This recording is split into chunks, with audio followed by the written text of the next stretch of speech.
Ladies and gentlemen, honorable speakers, honorable participants,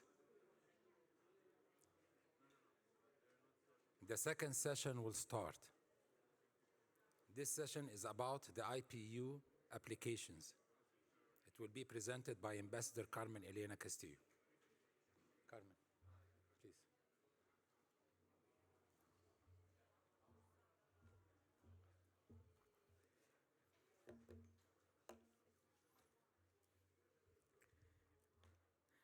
Buenas tardes a todos. Gracias por estar aquí este día con nosotros. Espero que hayan tenido un buen almuerzo. Para quien no me conoce, mi nombre es Carmen Elena Castillo Escobar y yo soy consultora principal en el programa de Contraterrorismo y Violencia Extrema en el IPU. Tengo el honor de presentarles este día dos productos que han sido desarrollados en el programa del IPU sobre la lucha contra el terrorismo y violencia extrema. Estas herramientas están diseñadas para utilizar la comunicación y la tecnología en beneficio de los parlamentarios en sus esfuerzos por la lucha contra el terrorismo y la prevención de la violencia. Las herramientas van a permitir a los parlamentarios obtener información de primera mano sobre la lucha contra el terrorismo alrededor del mundo.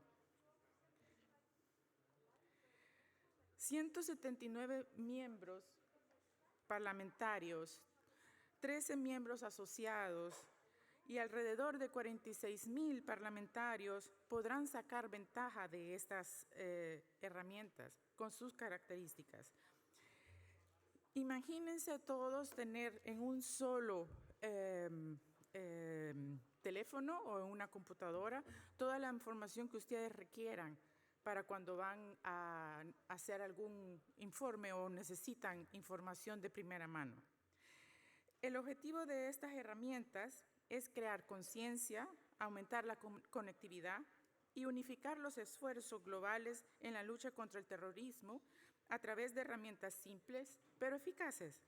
Es un producto único en su naturaleza que brinda de manera sencilla un apoyo y un impacto directo al trabajo que ustedes realizan.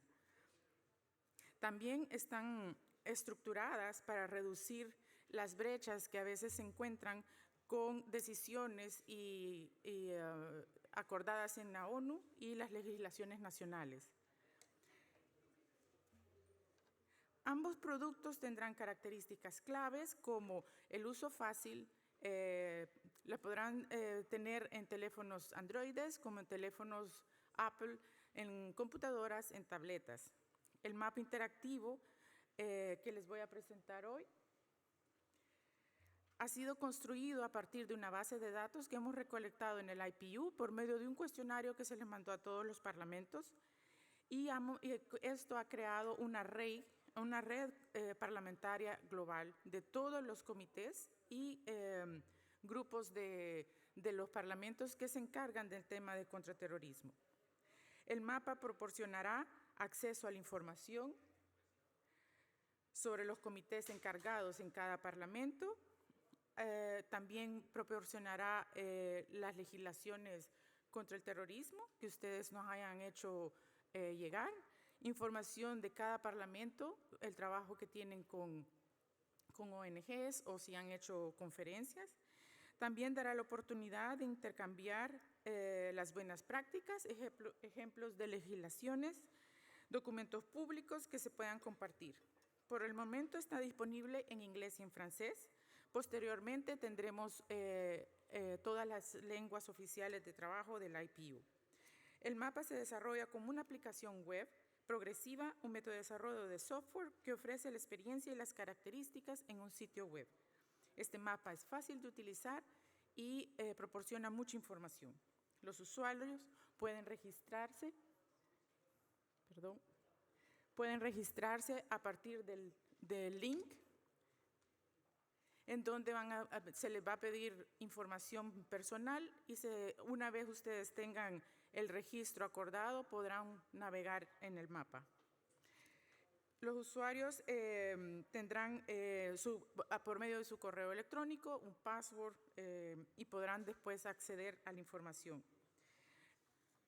Este mapa tiene, así como la aplicación, usa un sistema de seguridad muy fuerte porque es uno de los lugares donde hay información muy importante. Por ejemplo, para darles un ejemplo, cuando entran al mapa y ustedes quieren dar clic en un país, por ejemplo Canadá, ustedes ven, le dan doble clic en el país y tendrán esta página. En esta página tienen toda la información sobre Canadá. Si es bicámara, si es solamente una cámara, está toda la legislación que Canadá ha proporcionado y que ha compartido con nosotros. También están los acuerdos que él ha firmado en Naciones Unidas, y algo muy importante es que también va a tener, los contactos, nombres, fax, emails, teléfonos de los encargados del comité en cada país. Al mismo tiempo, si ustedes ven, hay un acceso a una base de datos que es la base de datos del UNODC, que se llama Sherlock. Una vez ustedes dan a clic, inmediatamente entran en la base de Sherlock, que da acceso al país que ustedes están visitando y sale toda la información concerniente a ese país. En el caso de la aplicación móvil, será un vínculo para lograr la interconectividad entre IPU y los parlamentarios nacionales, una herramienta de divulgación y visibilidad única en su género. La aplicación está diseñada para ser fácil de usar, será fácil de usar, de entenderse, con un sistema de seguridad muy fuerte, y estará disponible por el momento en 2 idiomas, inglés y francés. Luego se va a dar en la segunda fase los otros idiomas, que ya les voy a explicar después. Esta aplicación móvil está construida con un sólido sistema de seguridad y ustedes se inscriben mediante una dirección de correo electrónico. Lleva el mismo proceso que el mapa. Tiene una sección de artículos, documentos, preguntas frecuentes. En la primera fase, que es el registro y el login, ustedes entrarán en la página, en el acceso, que es este. Entrarán en esta nueva página en donde les pedirá que se registren, o si ya tienen un login, que lo utilicen. Aquí está en el registro. Pueden ver este ejemplo, meten toda la información, luego él les dará la página para hacer el login y después ustedes ya podrán navegar en la página. Tenemos aquí todas las características o facilidades que les da la aplicación. Si damos clic en los artículos, vamos a tener la posibilidad que ustedes, si tienen un artículo que quieran compartir con todos los diferentes comités, lo podremos subir y estará disponible para todos, o artículos que el IPU considere importantes o de interés para ustedes. Si damos clic en los eventos, se despliega una nueva pantalla en donde están todos los eventos por orden de fechas, y ustedes podrán ir visualizando las reuniones que consideren, no solo del IPU, pero también a nivel de Naciones Unidas o otros organismos. Al mismo tiempo, tenemos aquí una alerta que les va a hacer como una alerta de reuniones que están próximas a desarrollarse. Luego, en la parte donde está el menú central, es como donde pueden acceder no solo al IPU directamente, pero también a los miembros del HLAG, es el grupo de alto nivel del IPU sobre el contraterrorismo y la violencia extrema. Si entran en esta línea, tendrán esta página donde se les aparecerán los miembros, información general, podrán acceder a los informes o reportes que son públicos. Luego de eso también está que podrán entrar por medio de la aplicación a la base de datos de Sherlock y se despliega esta nueva ventana también donde ustedes pueden acceder y pueden navegar en la página del UNODC. También está un link para acceder directamente a las páginas del UNOCT, el UNODC y evidentemente a la página del IPU. Todo esto estará disponible a la brevedad.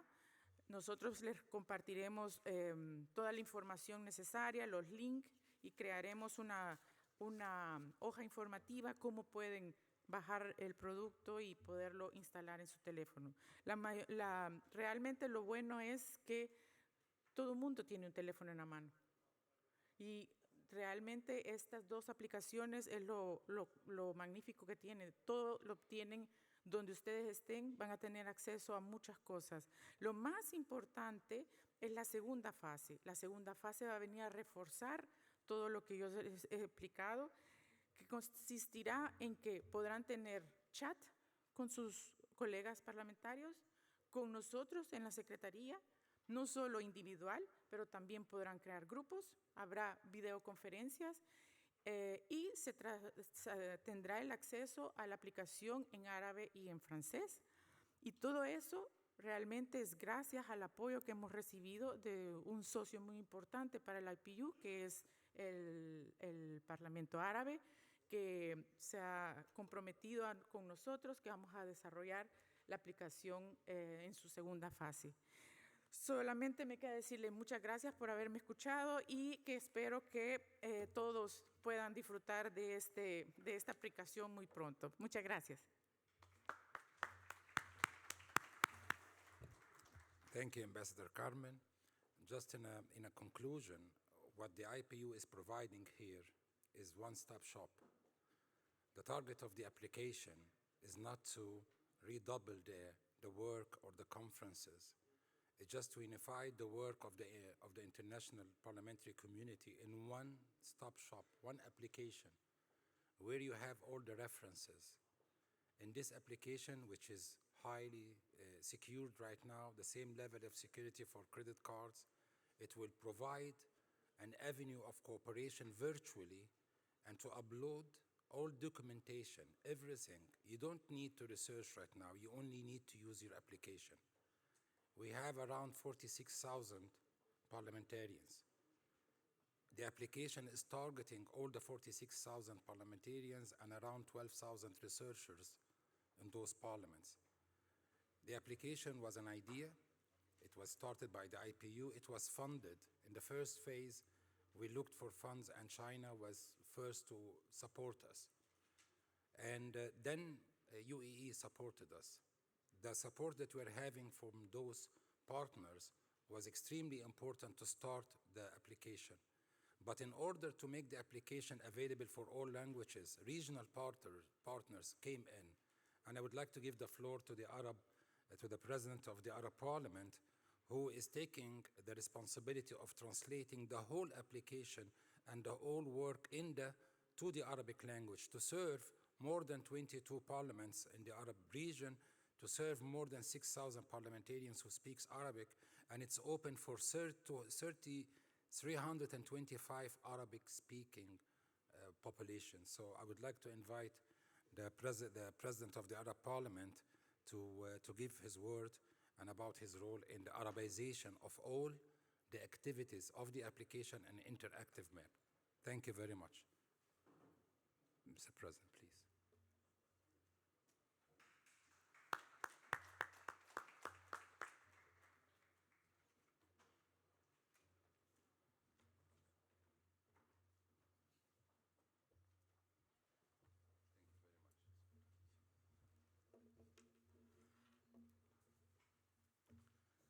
السيدات والسادة الحضور الكريم، السلام عليكم ورحمة الله وبركاته. يطيب لي بداية أن أعبر عن سعادتي البالغة للمشاركة في إطلاق أحد أهم الأدوات الإلكترونية لمكافحة الإرهاب والفكر المتطرف، كما أعبر عن خالص الشكر وعظيم التقدير لكل القائمين على إعداد هذا التطبيق الهام لما بذلوه من جهود مقدرة في هذا الشأن. ويشرفني أن أنقل إليكم جميعاً تحيات أعضاء البرلمان العربي. الحضور الكريم، إن البرلمان العربي إيماناً منه بأهمية توحيد الجهود الدولية في مكافحة الإرهاب والوقاية من الفكر المتطرف، حرص على أن يكون أول الداعمين من المنظمات الإقليمية لهذا المشروع الطموح الذي يهدف إلى ربط كافة الجهود الدولية المعنية بمكافحة الإرهاب في تطبيق واحد، وذلك منعاً لتكرار الجهود وتشتتها، وكذلك رغبة في خفض التكاليف وتوجيهها إلى دعم المجهود الحقيقي لمكافحة الإرهاب على أرض الواقع وليس في أروقة المؤتمرات. إن دعم البرلمان العربي لهذا التطبيق الإلكتروني الهام من خلال تعريبه لن يخدم فقط البرلمانيين في 22 دولة عربية، لكنه سيخدم نحو أكثر من 450 مليون شخص يتحدثون باللغة العربية في العالم. كلنا ثقة في أن هذا التطبيق سيكون له دور غير مسبوق في تقليل الفجوات القائمة بين القرارات والاتفاقيات الدولية المعنية بمكافحة الإرهاب والقوانين المحلية المعنية بتنفيذ هذه القرارات ومتابعتها. السيدات والسادة الحضور، إن البرلمان العربي يولي في مرحلته الجديدة أهمية كبيرة لمكافحة الإرهاب والوقاية من الفكر المتطرف، ويؤمن إيماناً تاماً بأن الحرب على هذه الظاهرة لا تقتصر على الجهود الحكومية والدولية فقط، وإنما يقوم البرلمانيون بدور محوري لا يقل أهمية. وفي هذا السياق فإن التطبيق الإلكتروني لمكافحة الإرهاب سيمثل قيمة كبيرة مضافة لبناء وتعزيز قدرات البرلمانيين في مواجهة هذه الظاهرة البغيضة. ولأننا نؤمن بأن التعاون الإقليمي متعدد الأطراف يجب أن يكون المنطلق الحقيقي لمواجهة ظاهرة الإرهاب، فإنني أدعو زملائي رؤساء المجموعات الجغرافية بالاتحاد البرلماني الدولي وكل البرلمانيين في جميع أنحاء العالم لدعم هذا التطبيق ولكي يخدم كافة المواطنين بكافة لغات العالم. وأخيراً، فإن مساهمة البرلمان العربي في تعريب هذا التطبيق الهام هي خطوة أولى ستتبعها خطوات أخرى لدعم الجهود البرلمانية العربية والدولية في مكافحة الإرهاب. وكمبادرة منه فإن البرلمان العربي بصدد إنشاء مركزاً داخلياً به لدعم آليات عمل هذا التطبيق على المستوى العربي وتنسيق الجهود العربية في مواجهة الإرهاب والفكر المتطرف، وتعزيز العلاقات القائمة بين البرلمان العربي والمنظمات الدولية والإقليمية الشريكة، خاصة في مجال مكافحة الإرهاب والوقاية من الفكر المتطرف. أشكركم على حسن الاستماع، والسلام عليكم ورحمة الله وبركاته.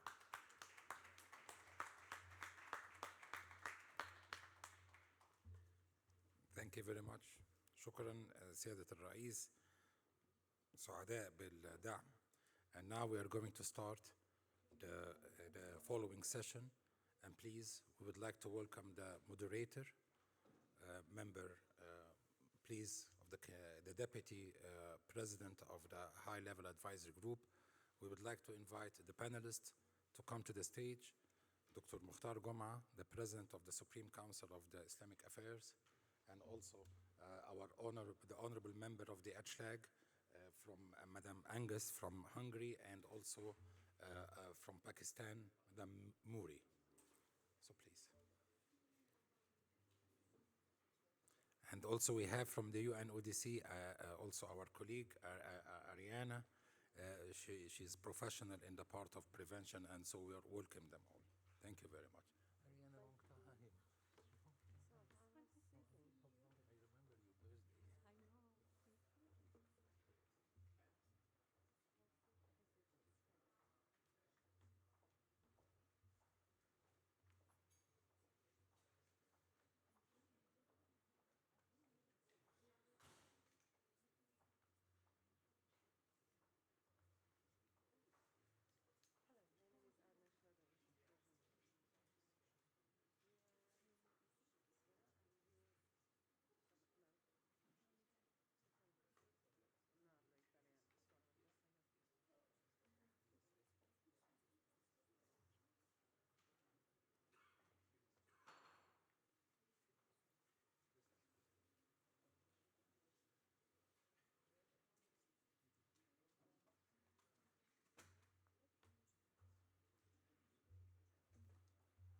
President of IPU, distinguished speakers, members of Parliament, representatives of the UN, ladies and gentlemen, it is my pleasure to moderate this second session on this extremely important aspect of our first global summit that is going to look at the role of parliaments in the prevention of terrorism, radicalization, and hate speech. As has been indicated, my name is Jacqueline Oduol. I am a member of the National Assembly of the Parliament of Kenya. My colleague, Honorable Hassan, was here this morning to speak about experience.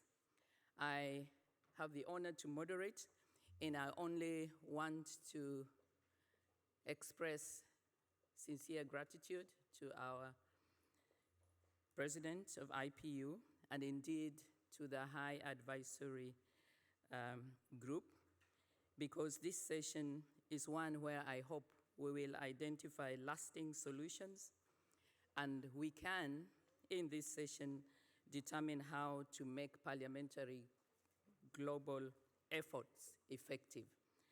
Allow me just to repeat that because we would like to ensure that we keep time, as I invite the speakers, I hope that we will all observe time so that there will be opportunity in the end for us to make a contribution.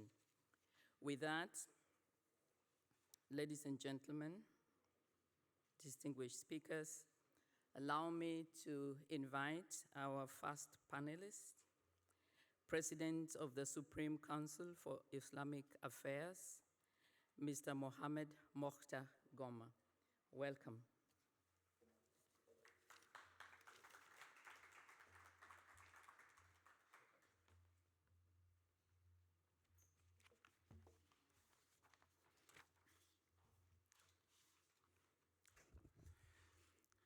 بداية يطيب لي أن أشيد بالجهود التي يبذلها الاتحاد البرلماني الدولي والتي بذلها السادة المنظمون لعقد هذه القمة الهامة جدا، وبخاصة الهيئة الاستشارية للاتحاد البرلماني الدولي. وأن أنقل لحضراتكم جميعا تحيات جمهورية مصر العربية. وعندما نتحدث في قمة عالمية عن موضوع يشغل بال العالم كله وهو مكافحة الإرهاب، فإنني ابتداء أؤكد على بعض الثوابت. أولها أن الحفاظ على كيان الدول كدول قائمة مستقرة وعلى أمن الدول وتماسكها أحد أهم عوامل القضاء على الإرهاب، وأن إضعاف أي دولة أو أي محاولة لإسقاطها أو إفشالها أو تفتيتها هو بمثابة توفير حاضنة جديدة للإرهاب والفكر المتطرف، وأن الدول التي تسقط في الفوضى أو الاقتتال الداخلي أو الإرهاب تصبح بيئة حاضنة ومصدرة للجماعات الإرهابية، وأن الفكر المتطرف لا يمكن أن يواجه بقوة السلاح وحدها، إنما يواجه بالفكر والثقافة ولغة العقل والمنطق والتنمية المستدامة والعناية بالطبقات المهمشة. وفي التجربة المصرية ونجاحها في مواجهة الإرهاب نؤكد أن نجاح التجربة المصرية في مواجهة الإرهاب اعتمد أكثر ما يعتمد على بناء الوعي والثقافة والخطاب الديني الرشيد والتنمية الاقتصادية والرعاية بالطبقات والفئات والأسر الاجتماعية الأولى بالرعاية للتحقيق المفهوم الشامل للعدالة الاجتماعية، حيث إن المهمشين هم الطبقة الأوسع لاستقطاب الجماعات المتطرفة. وعندما نتحدث عن خصوصية الخطاب الديني، فإن الخطاب الديني لا يمكن أبداً أن يكون بمعزل عن حياة الناس، لا عن الخطاب القانوني ولا عن الخطاب الإنساني.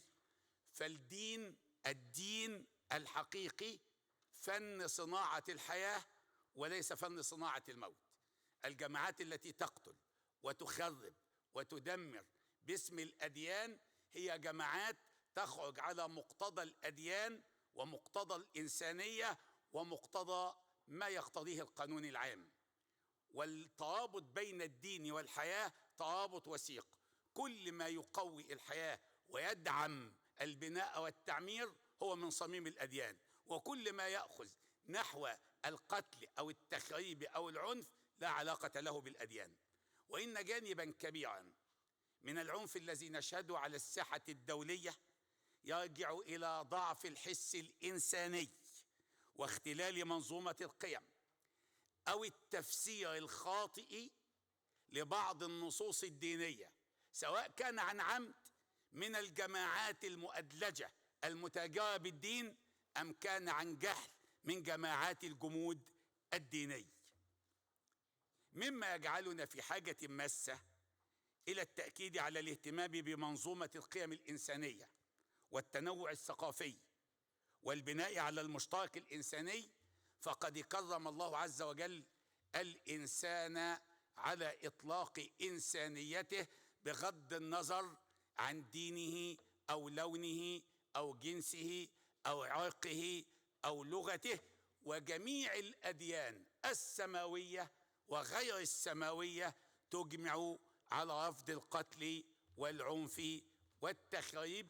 أروني أي شريعة أباحت قتل النفس أو أباحت أكل أموال الناس بالباطل أو أباحت الغدر أو أباحت نقض العهود والمواثيق، إنما كل ذلك من انحرافات البشر.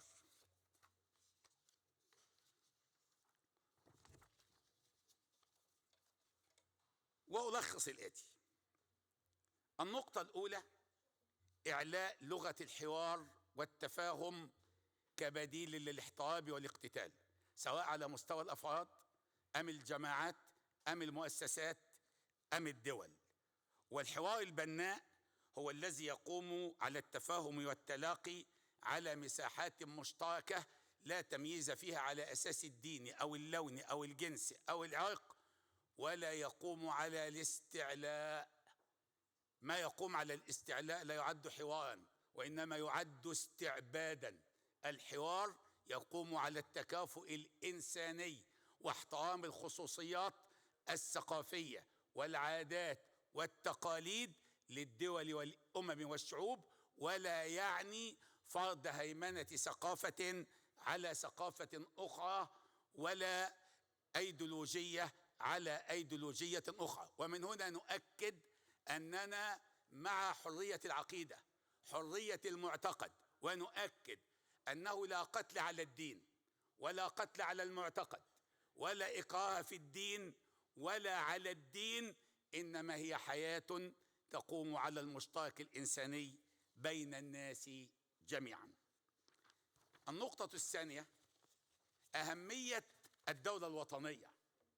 لابد من احترام سيادة الدول وعقد المواطنة بين المواطن والدولة، فكل إنسان يعيش على دولة ما يجب أن يكون ولاؤه للوطن الذي يعيش على أرضه بغض النظر عن دينه أو جنسه أو لونه. فمثلا ونحن نتحدث عن الخطاب الإسلامي قلنا إن المسلم سواء كان يعيش في دولة ذات أغلبية مسلمة أو في دولة ذات أغلبية غير مسلمة عليه أن يحترم قوانين ولوائح ونظم وأرض الدولة التي يعيش عليها. فكل من يعيش هنا على أرض النمسا مثلا أو على أرض سويسرا أو مصر أو المغرب أو الولايات المتحدة الأمريكية أو أي دولة من الدول يجب أن يكون ولاؤه للوطن الذي ينتمي إليه أولا، وتكون المعاملة بين الدول، لا أن تتخذ بعض الدول من بعض الجماعات أو بعض العرقيات شوكة في ظهر الدول الأخرى، وتكون العلاقة بين الدول وليس من خلال استخدام الجماعات الإرهابية أو العرقيات أو الأيديولوجيات لتقلقل بها أمن واستقرار الدول الأخرى. ومن هنا لابد من تقوية بناء الدولة الوطنية ومشروعية الدولة الوطنية، لأن سقوط الدول يعد بمثابة أكبر الحواضن للإرهاب والتطرف.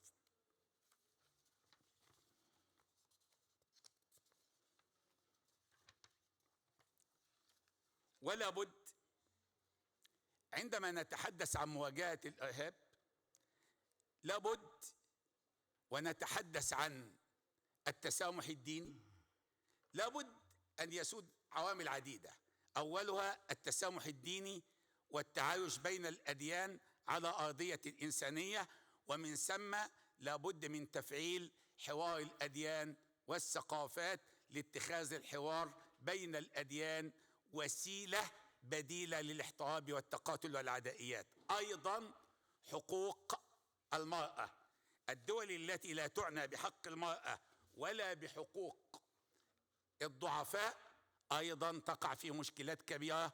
ونقدم هنا إن شاء الله أو لحضراتكم ونضع على موقع البرلمان ما كتبناه عن حق المرأة، وكتبنا كتاب نساء على عرش مصر ترجم لعدة لغات، أكد أن المرأة في الحضارة المصرية لأكثر من 7000 عام اعتلت أعلى المناصب، وأن العناية بشأن المرأة في ثقافتنا ليس وليد اليوم، وأيضا العناية بكبار السن وذوي الاحتياجات الخاصة، فالوطن لكل أبنائه وهو بكل أبنائه. وفي الختام أؤكد أنه لا بد من العمل بقوة من علماء الدين والاجتماع والنفس والفكر والثقافة على تصحيح المفاهيم الخاطئة، ولا سيما المفاهيم الدينية الخاطئة لدى بعض الشباب، وبيان سماحة الأديان، ولا بد من تفنيد ضلالات الإرهابيين والمنحرفين بالحجة والمنطق، وأن يكون هناك مواجهة شاملة. ففي الوقت الذي يواجه من يحمل فيه السلاح بالسلاح وتعمل الأجهزة الأمنية دورها في حماية المجتمعات، لا بد أن يقوم العلماء والمفكرون والمثقفون ببناء الوعي الصحيح. يمكن لك أن تفكك جماعة متطرفة هنا فتقوم جماعة متطرفة هناك، أما إذا فككت الفكر المتطرف قضيت على روافد الجماعات المتطرفة. فلا قتل على المعتقد ولا إكراه في الدين ولا على الدين، بل هي حرية المعتقد، وحرية المعتقد تتطلب حرية إقامة الشعائر.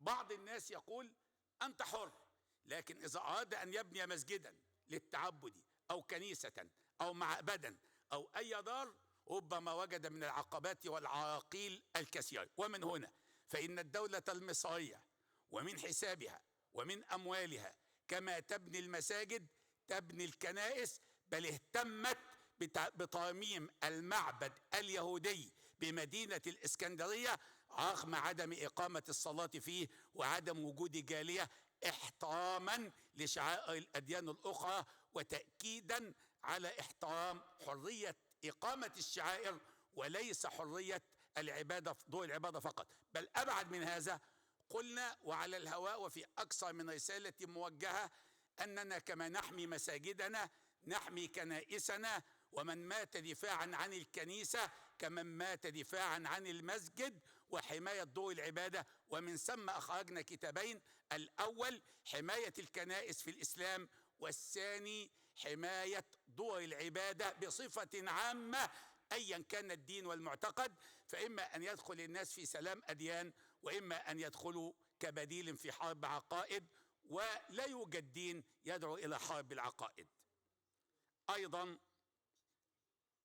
في الجمل الأخيرة، لا أحد بمنأى عن الإرهاب، ولا يمكن أن نربط الإرهاب بدين واحد، بدين أو بعقيدة أو بأيديولوجية أو بثقافة، فالإرهاب لا دين له ولا وطن له، وبالمناسبة لا قيم له ولا وفاء له، وأنه يأكل من يأويه ومن يصنعه ومن يدعمه ومن يحتضنه، وكما قال الشاعر: ومن يجعل الضغام بازا لصيده تصيده الضغام فيما تصيده. وقالوا: سمن كلبك يأكلك. فمن يدعمون الإرهاب لابد أن يكتووا يوما بنار الإرهاب الذي صنعوه، لأنه لا دين ولا خلق ولا وفاء له، مما يتطلب تضافر الجهود الدولية ثقافية وتشريعية وأمنية وبرلمانية لنخلص العالم كله من شرور الإرهاب وآثامه في وقت أصبح فيه الإرهاب عابرا للحدود والقارات، وبخاصة عبر وسائل التواصل الحديثة وما يسمى بالذئاب المنفردة والجماعات المنفلتة. أصبح الإرهاب عابرا للحدود والقارات، ولا عصمة لأحد منه، ومهما بعدت الجغرافيا لا عصمة لأحد من خطر الإرهاب مهما نأت به الجغرافيا، إلا بتضافر جهود حقيقية لمواجهة الإرهاب، وفي أولها سماحة الأديان والإرادة الدولية السياسية. وننتهز الفرصة هنا في مقر ما بين المؤتمر الذي ينظمه الاتحاد البرلماني الدولي والأمم المتحدة كمؤسستين دوليتين عظيمتين لتبني بقوة وإرادة سياسية ودولية تشريع القوانين الرادعة ليس للجماعات الإرهابية وإنما للدول التي طاع الإرهاب والدول التي تدعم الإرهاب، لأن هذه الدول دعم الدول للإرهاب أخطر 100 مرة على الأمن والسلام العالمي من دعم الجماعات للإرهاب. ننتظر تشريعا دوليا كبيرا. شكرا لكم، مع تحياتنا لكم.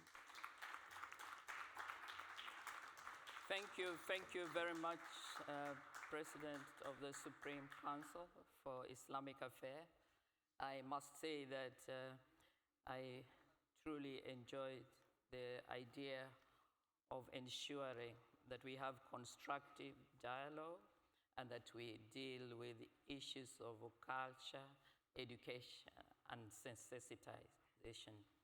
As we move on, I have the honor to invite another member of the High Advisory Group, the Member of Parliament of the National Assembly of Pakistan, and a member of the group, High-Level Advisory Group on Counter-Terrorism, Ms. Shazia Janat Mary. Welcome.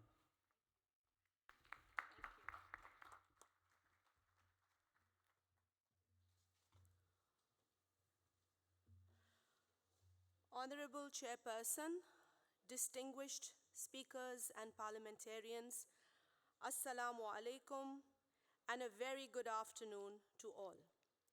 It is an honor for me to be a part of this important forum and to address such a distinguished audience. I would like to congratulate the IPU Secretariat and the Parliament of Vienna for co-hosting the first Global Parliamentary Summit on Counter-Terrorism. I hope this summit proves a significant milestone in our journey to countering terrorism, radicalization, and hate speech, especially in such a challenging time when the COVID-19 pandemic has posed unprecedented challenges to the world.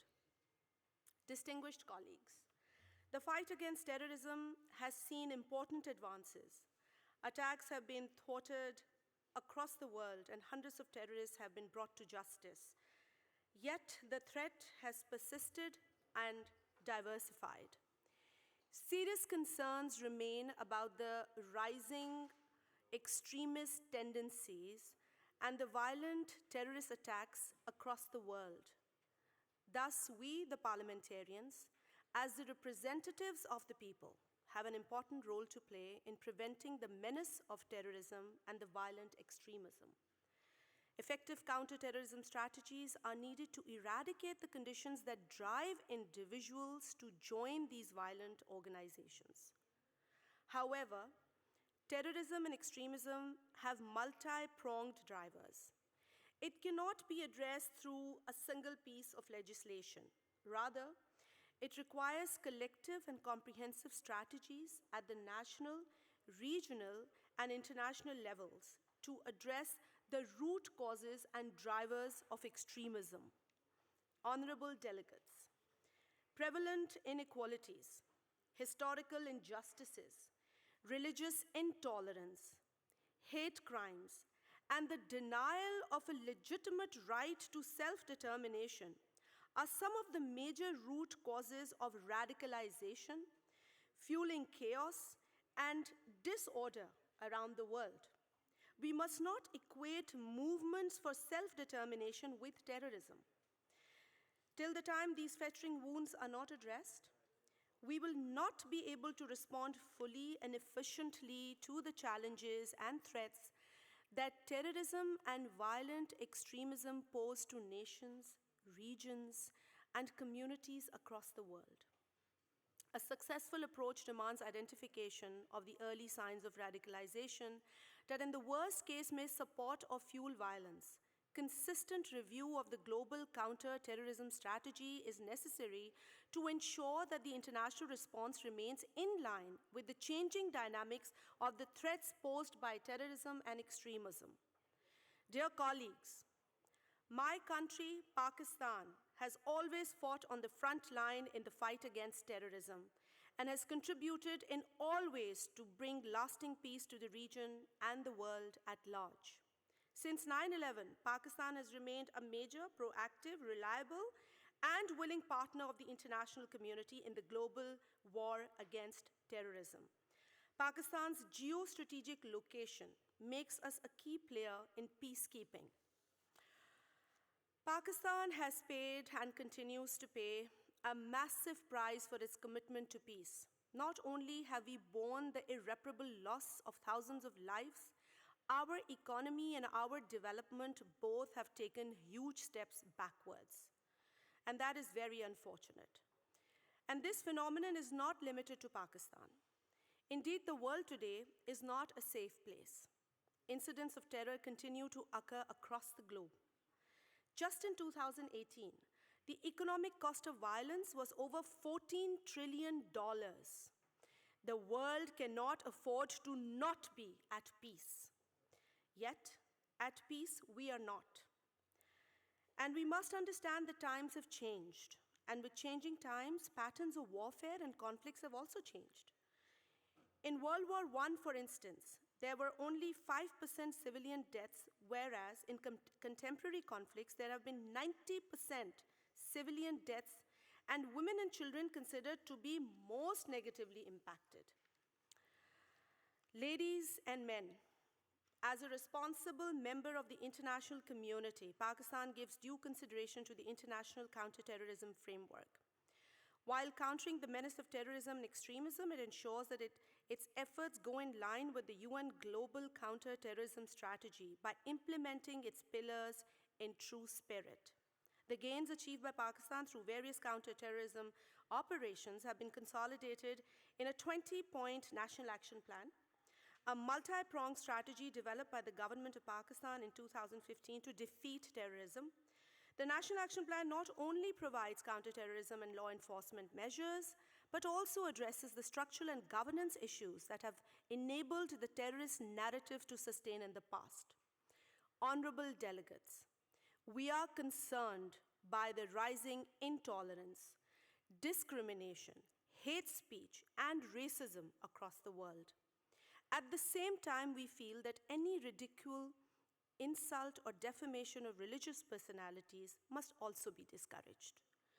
The growing misuse of the cyberspace by terrorist groups to radicalize, train, and recruit, especially the young people, is also emerging as a major challenge to national sovereignty and international security.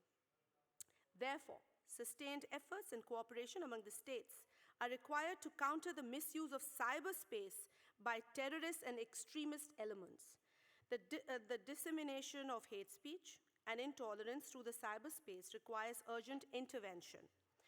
In this process, parliaments must legislate and oversee that the fundamental human rights of individuals are safeguarded. While parliaments can and must legislate to deter hate speech and radicalization, ultimately leading to prevention of terrorism, one cannot discount the role of individual parliamentarians.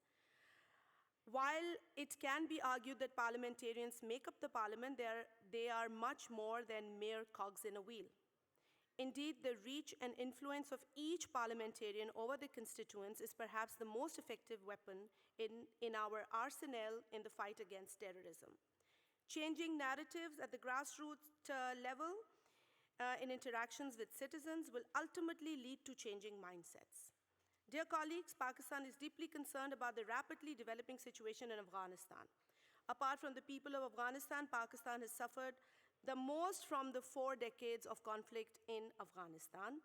Therefore, Pakistan has a vital stake in peace and stability in Afghanistan. The destinies of the people of Pakistan and Afghanistan are inextricably linked by geography, history, ethnicity, religion, culture, and my sister, Fawzia, the womanhood. On this important forum, I want to reiterate that Pakistan is pursuing effective diplomacy for peace in Afghanistan. Pakistan will support an Afghan-led and owned process culminating in an inclusive government that is supported by the people of Afghanistan.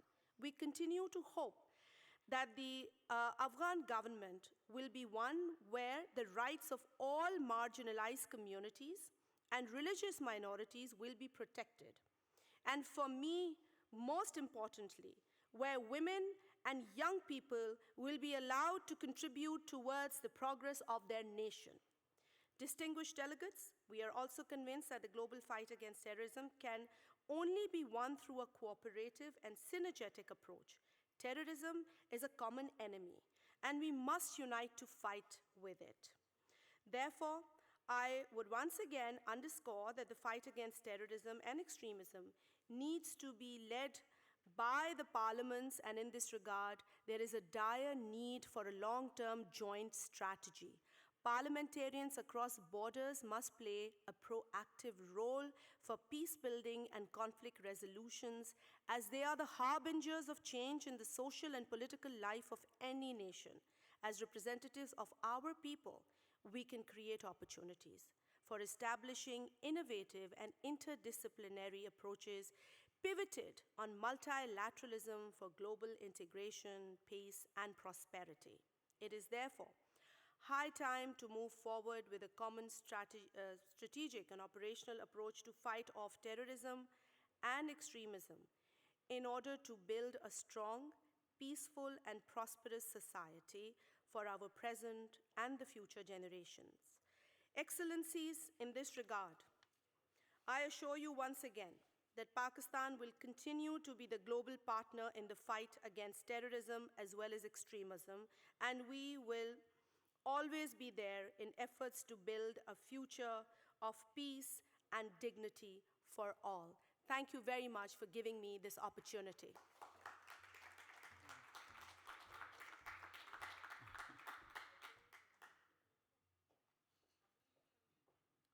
Thank you very much, Ms. Murray of the High Level Advisory Group, Member of Parliament of Pakistan. I would like, as I invite our next panelist, who is also a member of the High Advisory Group, to request that we try as much as possible to observe time. We indeed are appreciative of the very robust action and key information that we are getting with regards to prevention, but it would be useful that we also get a chance to hear from the plenary. And so I invite our third panelist, Member of Parliament of the National Assembly of Hungary and member of the High Level Advisory Group, Ms. Agnes Fatai, to make her contribution. Thank you. Thank you very much, Madam Vice Chair. It is a pleasure to be here with you, and let me start by conveying my gratitude to Mr. Pacheco, President of IPU, Mr. Lopatka, Chair of the HLAG, Mr. Chungong, Secretary General of IPU, and of course the Parliament of Austria for organizing this extremely important event, because it is extremely important to talk sincerely, dear colleagues, about the role of parliaments in the prevention of terrorism, radicalization, and hate speech. Hate speech destroys, it hurts, it can lead to violence, radicalization, and even, as we have seen, terrorist activity. Parliaments have dedicated role to prevent radicalization, to prevent terrorism, to prevent hate speech. Members of Parliament have individual tools, and they also have tools as groups, as political groups, both in government and in opposition. And MPs also have responsibility towards victims. If I ask about any act of terrorism, there is a high probability that people in this room will know the name of those who committed those terrible acts. But do we know the names of the victims? This is where we, MPs, have a responsibility. If I think of the role of parliamentarians and parliaments, I think there are at least 5 roles we can carry out. First is the personal role. Every MP is an individual, yeah? We are human beings with emotions and, of course, with political objectives. The first and foremost tool to prevent hate speech is personal example. It's so easy. We talk nicely with each other. When we handle in a document in the parliament, we use the appropriate and proper wording. We do it as individuals, we do it as a group, as a political group. You can tell the truth, you can express your expressions, your feelings, your emotions. For example, without excluding anybody from the nation. It's so easy. It's our personal responsibility first to show an example to the people of our nation and to the people of the world. And of course, next to this personal responsibility, there is a political responsibility, because no political group, political party, or political leader can let his or her colleagues to use inappropriate wording. It's so easy. We can practice it. The second role we can play it as a legislative body. We have been talking about it a lot. Of course, we have the possibility to ratify international and regional agreements dealing with the issue of preventing radicalization, hate speech, and terrorism. It's in our hand, it's our possibility. We are able to adopt new laws that aim at stopping hate speech, that can aim at stopping violence. For example, new cyberspace laws, for example, new penal codes. We can have educational curriculum, and we have been talking about this. And what is really important, to have social justice regulations, because if we look at the root causes of hate speech, of radicalization, we always find somewhere there the social injustice question.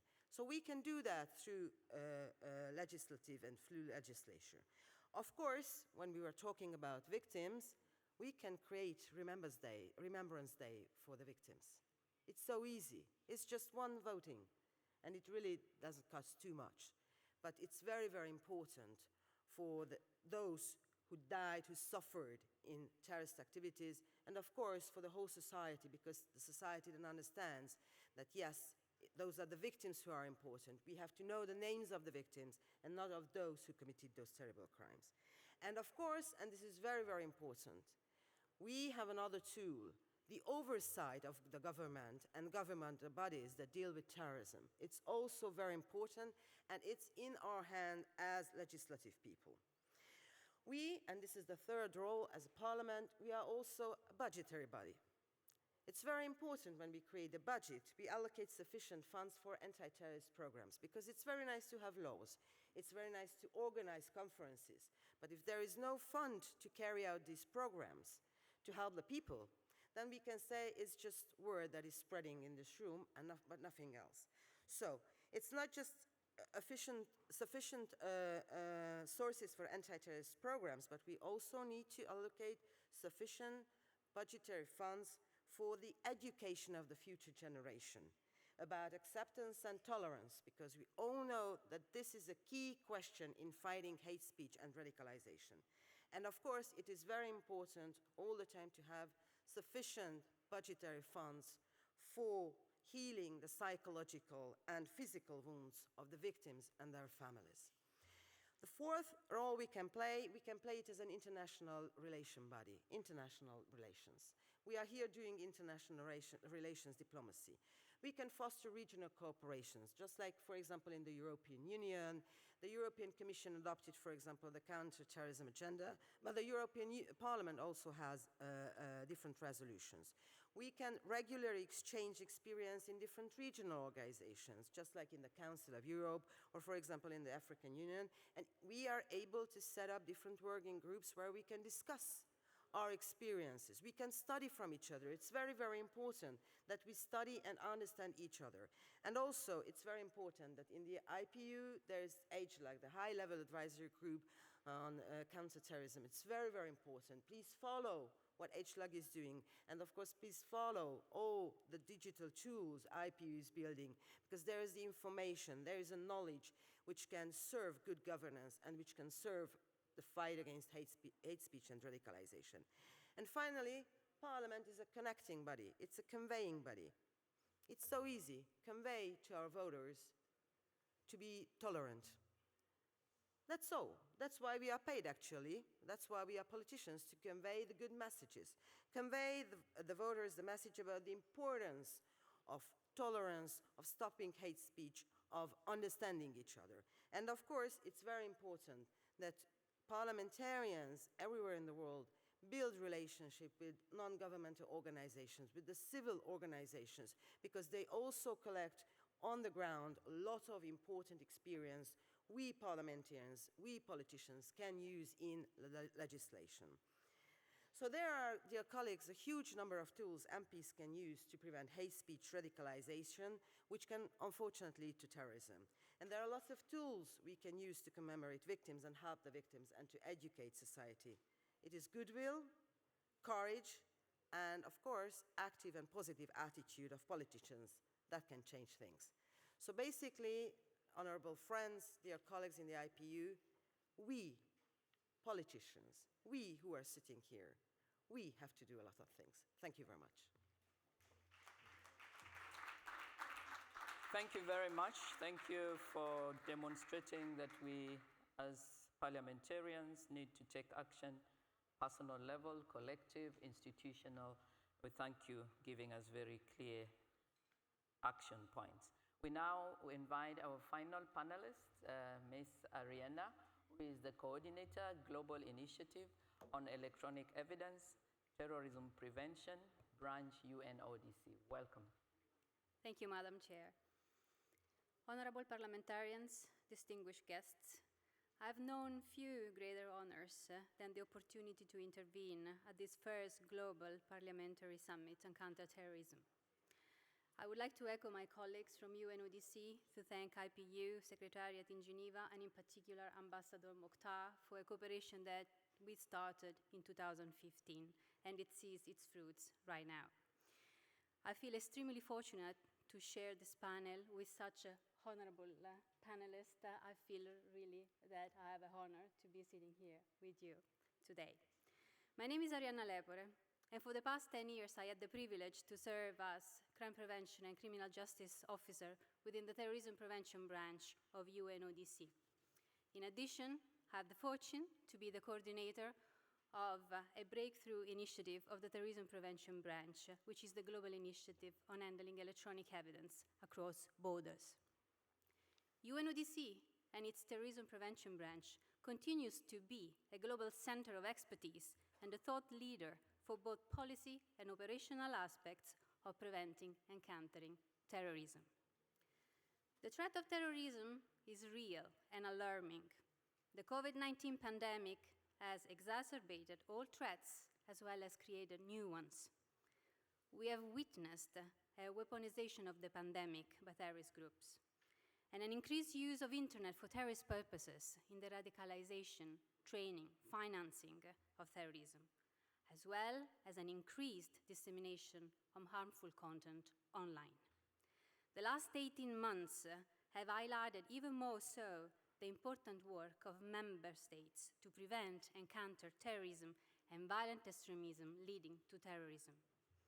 So, what crucial role parliaments play in counteracting or mitigating some of those challenges? While member states have a responsibility to protect populations from terrorist-related threats, which requires actions taken in respect of human rights and the rule of law, legislators bear a primary responsibility in the establishment of such a framework. An engaged and independent legislative body is a critical element in developing a legitimate and comprehensive counter-terrorism regime that ensures effective response with necessary oversight measures to protect human rights. The issues facing parliamentarians in countering terrorism are cross-cutting, reflecting their overarching role in counter-terrorism legislation, counter-terrorism law enforcement and intelligence oversight, countering violent extremism and public outreach, countering terrorism budgeting, and overall good governance and rule of law. Speaking about the prevention of terrorism, we have learned that it is imperative that member states have effective national PVE and CVE frameworks in place to effectively counter those old and emerging threats. And parliaments play a critical role in the promotion and adoption of robust legislative frameworks that account for strong institutional capacity, the removal of unlawful terrorist and extremist content online, the criminalization of offenses such as incitement, recruitment, planning, and the commission of terrorist acts, the enforcement powers necessary for intelligence and law enforcement agencies to lawfully monitor and intercept terrorist-related communications and content, and an effective international cooperation mechanism, both formal and informal, in the investigation and prosecution of terrorist cases.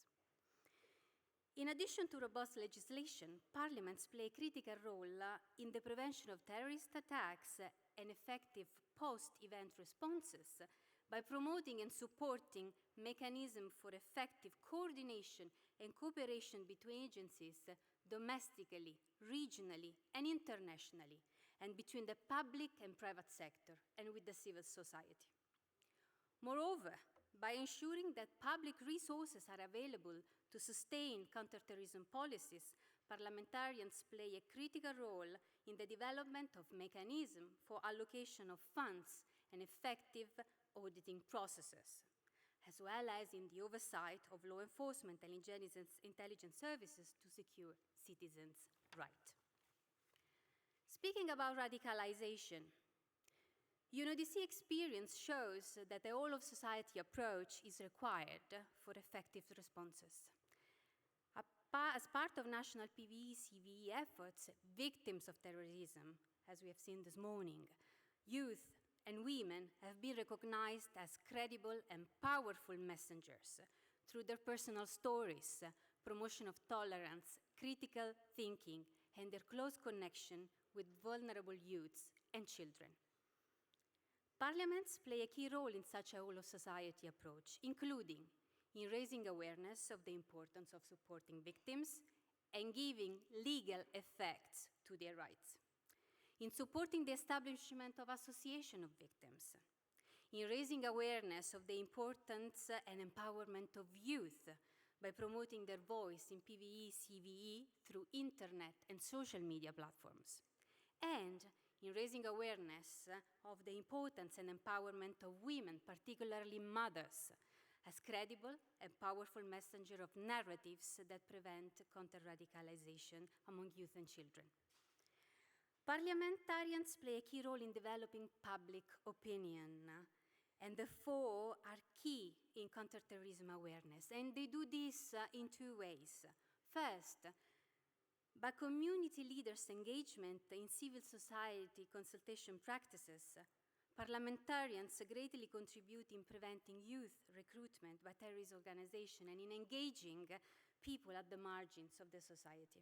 Second, as elected official not directly involved in the investigation, prosecution, and adjudication of terrorist cases, parliamentarians stand as an independent representatives of the people, and therefore they are well positioned to credibly articulate counterterrorism policies on behalf of the citizens. Last but not least, when we focus our attention on the devastating effect of hate speech, we are seeing growing and disturbing messages of intolerance, racism, xenophobia, including rising of anti-Semitism and anti-Muslim hatred. Social media and other forms of communication are being exploited as platforms for spreading those hateful contents. Public discourse is being weaponized. As the Secretary General of the United Nations said, launching the UN strategy and plan of action on hate speech in 2019, hate speech is a menace to democratic values, social stability, and peace. Hence, tackling hate speech is crucial and does not mean limiting or prohibiting freedom of speech, but keeping hate speech from escalating into incitement, hostility, and violence. The critical role parliaments play is to support efforts to address root causes and drivers of hate speech and enabling effective response of the impact of hate speech on society. To conclude, parliaments are an essential partner in developing domestic counterterrorism policies and legislation and have the power to greatly increase their effectiveness by enhanced accountability mechanism, good governance, civic participation, resources, and adherence to international good practices. Parliaments are key in promoting inter-parliamentary exchange of information and cooperation, such in fora like this one. Considering terrorism as a global challenge with a strong transnational dimension, parliamentarians play a key role in developing and supporting foreign policy. As part of their parallel diplomacy, parliaments stand in a position to open dialogues to develop the necessary level of trust with their international counterparts, often with more flexibility than executive structures. Parliaments also have a special role in developing the architecture of regional bodies that can further support operational and good practices at the regional level. To conclude, UNODC and its terrorism prevention branch, within its mandate provided by the UN General Assembly, stands ready to utilize its convening power, network of experts, offices, partners to support any and all parliaments in the implementation of any outcome of this global summit. Together with you, we have met great challenges, but as we look ahead, very serious ones still stretch before us, and a renewed cooperation is required to ensure peace and stability as new threats spread across borders. I thank you very much.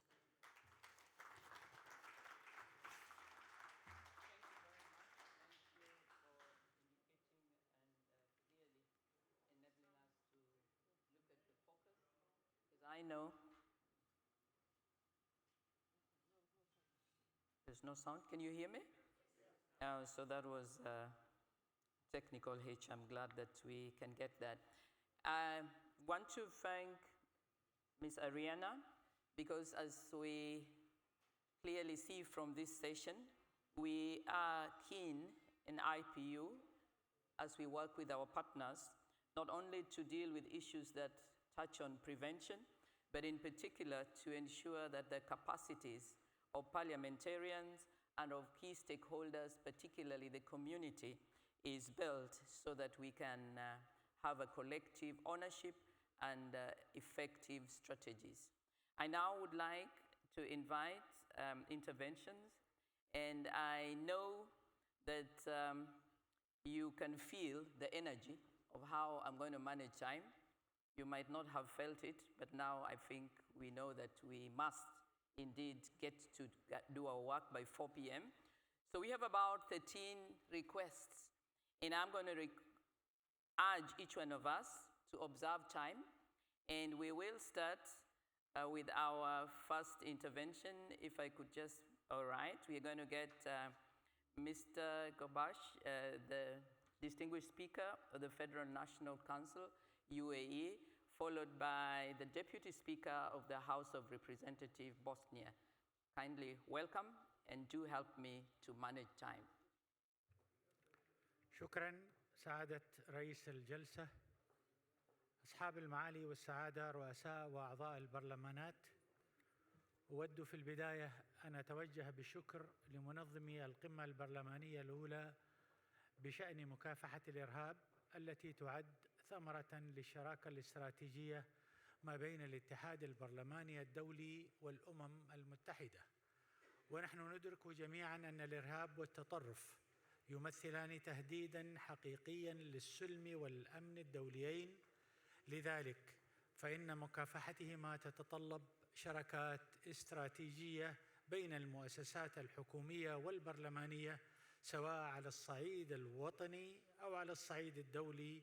ونأمل أن تؤدي هذه الشراكات الاستراتيجية بين الأمم المتحدة والاتحاد البرلماني الدولي في هذا الشأن إلى خطط عمل وبرامج يمكن أن يكون لها دور في منع أفكار التطرف.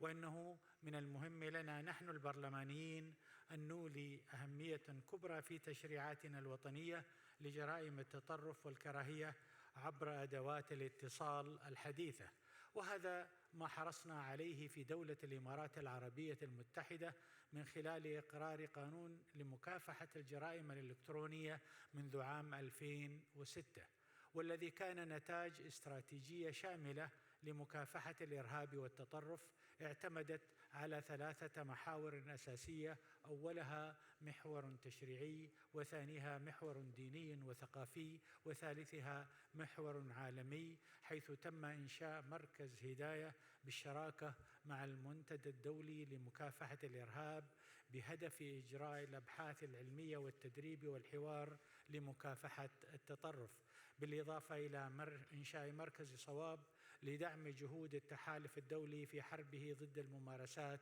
الإرهابية.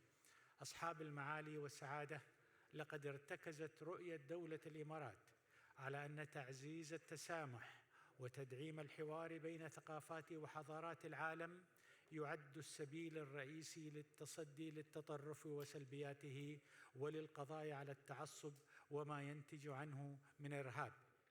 وأرى أنه من الأهمية أن تتضمن تصفيات هذا المؤتمر الإشارة إلى وثيقة الأخوة الإنسانية من أجل السلام العالمي والعيش المشترك، وذلك لما تؤكده الوثيقة من إرساء لقواعد جديدة تقوم على احترام الاختلاف وإعلاء قيم التعاون المتبادل وتجريم إكراه الناس على ثقافة معينة أو فرض أسلوب قد لا يقبله الآخرون. فالعالم في زمنه الحاضر أحوج ما يكون للتسامح والتعايش بين أصحاب الأديان والمعتقدات المختلفة وبين الدول على اختلاف مآربها السياسية والاقتصادية، لأن ما نعانيه من تحديات في البيئة والمناخ وما استجد من الأوبئة الصحية التي انتشرت في كل أرجاء العالم بأكمله وما يجتاح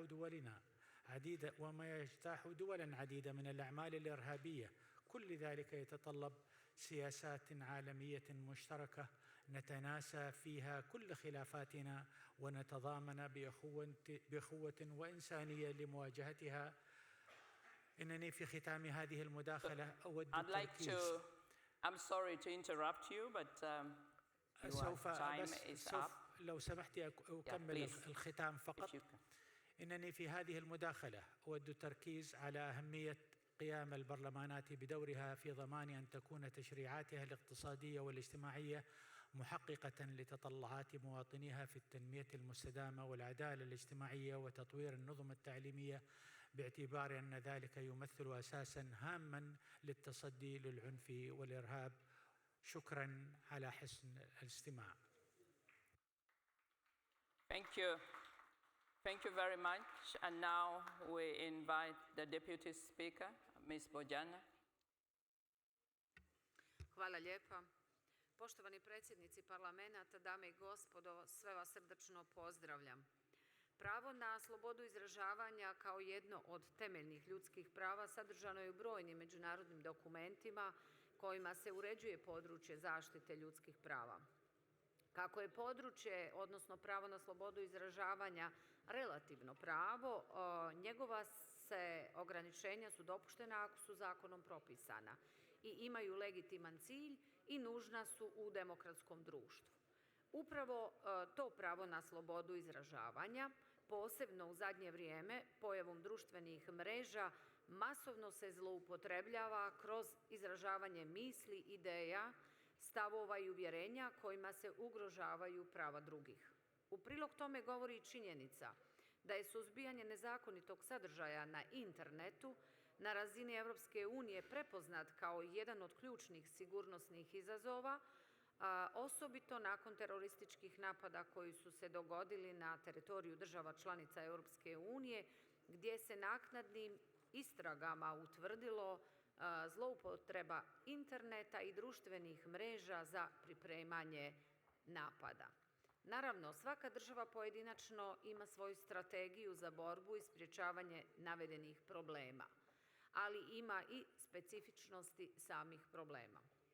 Nažalost, mi u Bosni i Hercegovini suočeni smo sa sigurnosnim rizicima i sa raznim oblicima radikalizacije i govora mržnje, od odlaska državljana Bosne i Hercegovine na strana ratišta i njihovog povratka sa tih ratišta, preko suzbijanja svakodnevnog huškanja putem medija do suočavanja sa velikim prilivom nezakonitih migracija. Kada govorimo konkretno o govoru mržnje u Bosni i Hercegovini, postoji veliki problem što određene politike svoj politički rejting grade upravo na govoru mržnje, javno nazivajući jedan cijeli narod zločinačkim ili pak na način da legitimne zahtjeve jednog od konstitutivnih naroda da bira svoje političke predstavnike svrstavaju pod kapu udruženog zločinačkog pothvata. Uz sve ove napore koje države ulažu kako bi se što uspješnije odgovorilo sigurnosnim izazovima, uloga parlamenata je neizostavna kada je u pitanju kreiranje zakonskih rješenja kojima se doprinosi rješavanju problema kada su u pitanju govor mržnje, radikalizacija kao i ostali oblici sigurnosnih izazova. Svako zakonsko rješenje mora biti rezultat konsenzusa ključnih političkih aktera koji participiraju u vlasti kako ne bi došlo do produbljenja krize. Najbolji primjer da određena zakonska rješenja mogu dovesti do problema, a ne do rješenja, je i kod nas nedavno jednostrano nametanje zakona o negiranju genocida u Bosni i Hercegovini od strane visokog predstavnika kojima se samo produbila politička kriza u zemlji upravo iz razloga što ovakvo zakonsko rješenje nije rezultat dogovora i kompromisa.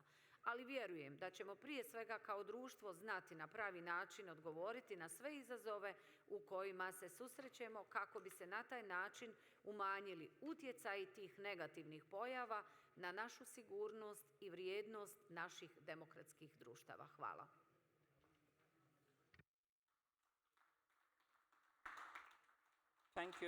Thank you very much for keeping time, and I want to appreciate it as we go along.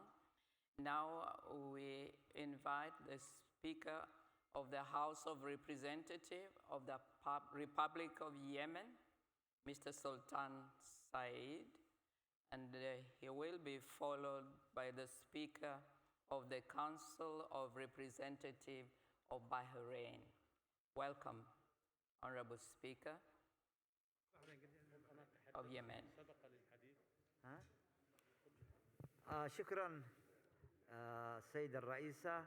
أنا قد تحدثت قبل الغداء ولم يعد لدي حديثا آخر، فأرجو المعذرة وشكرا لكم.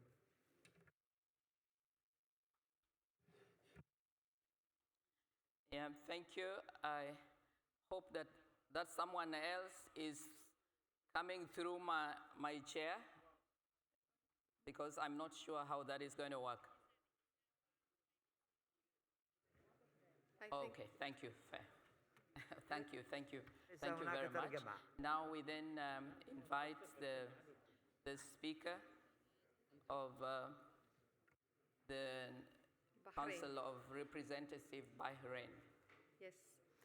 شكرا سيدتي الرئيسة، أصحاب المعالي والسعادة، رؤساء البرلمانات والمجالس التشريعية. بداية أود أن أشيد وأشكر الجهود المبذولة من أجل هذه المبادرة النوعية بين الاتحاد البرلماني الدولي والبرلمان العربي، كما وأشكر إقامة هذه القمة المهمة، خصوصاً وأن الإرهاب والتطرف أضحى ظاهرة تهدد أمن المجتمعات كافة وتبدد جهودها من أجل التنمية وبسط الأمن والسلام، مما يحتم التنسيق والتعاون لمواجهة الفكر المتطرف مع السعي لإزالة أسباب انضمام الفئات المهمشة والفقراء للمنظمات الإرهابية من خلال تحقيق نمو اقتصادي مستدام وتعزيز البنية التشريعية بقوانين تستهدف مكافحة أعمال تفشي هذه الظاهرة. ويعد الحوار بين ممثلي البرلمانات فرصة مواتية لتعزيز دورهم وتيسير آلات تبادل المعلومات بينهم فيما يتعلق بمكافحة الإرهاب، فضلاً عن تعديل منظومة تشريعات مكافحة الأفكار المتطرفة والاتفاق على آليات محاربة الإرهاب وصولاً لمستقبل آمن خال من الفكر المتطرف. وقد يستلزم الأمر في كثير من الأحيان إصدار تشريعات جديدة تتواءم مع الطبيعة المتغيرة لظاهرة الإرهابية. وحتى نضع أقدامنا في سكة المسار العلمي والتطبيق الفعال، فإنني أجد ضرورة إحداث مراجعة دورية للتشريعات المتعلقة بمكافحة الإرهاب للتأكد من مواكبتها للطرق المستجدة في الجرائم الإرهابية، إلى جانب تفعيل القوانين والاتفاقيات التي تسهل تجميد أصول وممتلكات الجماعات الإرهابية لتجفيف المنابع التمويل وتبادل القوائم الوطنية المرتبطة بالأقطار كافة للحيلولة دون وجود تمويل خارجي للإرهابيين. وانطلاقاً من دورنا الرقابي كبرلمانات، أرى ضرورة إحداث مراجعة للسياسات التي تتخذها الحكومات بغية تفعيل التعاون الإقليمي والدولي في مجال مكافحة الإرهاب، واتخاذ الإجراءات التي تحقق الأمن الإلكتروني كإجراء وقائي لمنع الهجمات الإلكترونية، والتصدي لتوظيف منصات التواصل الاجتماعي لنشر خطاب الكراهية والتطرف وتجنيد الإرهابيين، واتخاذ التدابير اللازمة والجادة لتجريم ومنع التحريض على العنف في مواقع الإلكترونية ومنصات التواصل الاجتماعي. ولعل من أكثر النقاط حساسية وما ينبغي تسليط الضوء عليها في هذا الإطار تجنب الوقوف في دائرة المتصدين لا المشجعين على ممارسة الإرهاب، فإن المجالس التشريعية والاتحاد البرلمانية والمنظمات الحقوقية بحاجة لوقفة جادة ومراجعة دقيقة للمواقف التي قد تؤدي لإعانة بعض الجماعات الإرهابية أو تبني أعمالها العنيفة والتخريبية التي تحمل غطاء المطالبات الديمقراطية والحقوقية، إذ لا ينبغي تبرير تلك الممارسات بأي نحو كان. كما يجب على المجالس البرلمانية والمنظمات الحقوقية التعاون مع الجهات المعتبرة كالبرلمانات التي تمثل الشعوب في استقاء المعلومات للجماعات الممارسة للأعمال الإرهابية، وتحري الدقة والمهنية في اتخاذ المواقف والقرارات. كما أن تبادل الخبرات ضرورة للوصول للغايات المرجوة. ولمملكة البحرين، لبلدي مملكة البحرين، تجربة ثرية في مجال محاربة الإرهاب ومحاصرته، بدءاً من منع تكوين أي حاضنة اجتماعية توفر البيئة الخصبة لنمو الأفكار المتطرفة أو تجنيد الشباب ودحر الأسس الفكرية المغذية للعمليات الإرهابية وتصويب الخطابات الدينية بما يعزز القيم السمحة. وآخر ما ذهبت إليه البحرين العمل على تنفيذ توجيهات جلالة الملك حمد بن عيسى آل خليفة عاهل البلاد المفدى حفظه الله ورعاه بإعداد مشروع قانون جديد وشامل لمكافحة خطاب الكراهية والتطرف وازدراء الأديان في وسائل التعبير عن الرأي بجميع صورها وأشكالها التقليدية والمستحدثة، بما يدعم نشر قيم الاعتدال والتسامح وثقافة السلام والحوار بين جميع الأديان والثقافات والحضارات، والتصدي للأفكار المتشددة المغذية للفتن والعنف والإرهاب. ويدخل ضمن ذلك تعزيز التعاون التشريعي لإقرار اتفاقية دولية لتجريم الخطاب الكراهية الدينية والطائفية والعنصرية. كما تبنت مملكة البحرين ضمن رؤيتها الشاملة للتصدي للإرهاب الاهتمام بتطوير المناهج التعليمية للنشء والشباب، وعملت على محاصرة كافة أشكال تمويل الإرهاب، وكانت سباقة في سن تشريع لحماية المجتمع من الأعمال الإرهابية، إلى جانب إصدار مرسوم متقدم بشأن حظر مكافحة غسل الأموال وتمويل الإرهاب، وقانون آخر يتعلق بجرائم تقنية المعلومات. لكم جزيل الشكر على حسن إصغائكم. Thank you very much. Speaker of the National Assembly of Serbia, Ivaca, you have the floor, please. Is the speaker here? Speaker Ivaca Dakir, Speaker of the Serbian National Assembly. If the speaker is not here, then I invite the chair of the Federation of the Council Committee of Foreign Affairs, Russia Federation, Mr. Grigory Karasin. Уважаемые господа председатели, уважаемые коллеги, терроризм по определению нашего президента превратился в чуму 21 века. Экстремизм – это, безусловно, угроза глобальной безопасности, преодолеть которую можно только совместными усилиями парламентов и правительств, международных организаций и гражданского общества. Ограничения, связанные с эпидемией, пандемией, создали дополнительные условия для распространения радикальных настроений. Социальные сети становятся питательной средой для деятельности экстремистов, распространителей фейковой информации. По открытым данным, только за второй квартал нынешнего года удалено более 40 миллионов материалов, которые разжигают ненависть в соцсетях. За распространение дезинформации, связанной с COVID-19, удалено более 20 миллионов единиц контента. Многие преступления на почве экстремизма связаны с призывами к экстремистской деятельности, и большая часть из них совершена в интернете. В этих условиях ведущая роль в деле профилактики радикализации риторики ненависти принадлежит парламентариям. Именно законодатели должны занять взвешенную позицию с одной стороны, а с другой стороны защитить свободу слова и распространения информации, поставить надежный заслон на пути распространения риторики.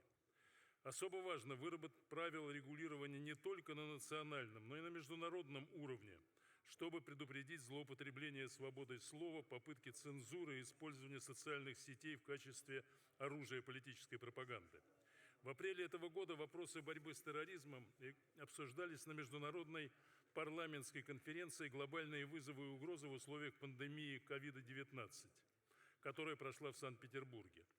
Россия имеет значимый опыт на данном направлении. В 2019 году российский парламент принял пакет законов, направленных против распространения недостоверной общественно значимой информации, так называемых фейк-ньюс. Особую озабоченность у российских парламентариев вызывают попытки фальсификации истории, в том числе Второй мировой войны, поощрение радикальных экстремистских и националистических идей в ряде европейских государств.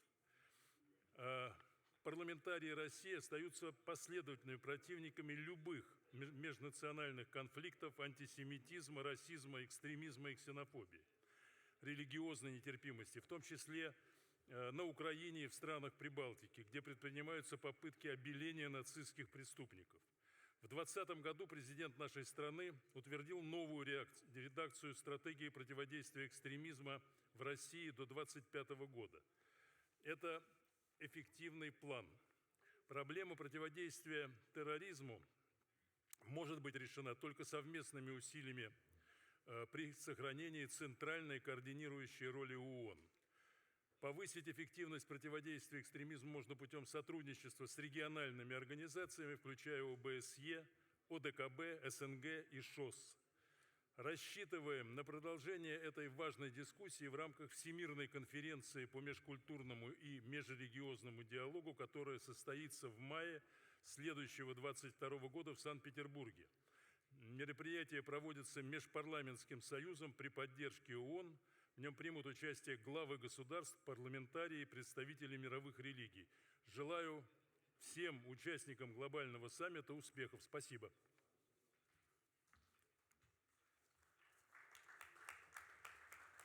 Thank you very much. President Senate of Madagascar, Mr. Harry Manana, you have the floor.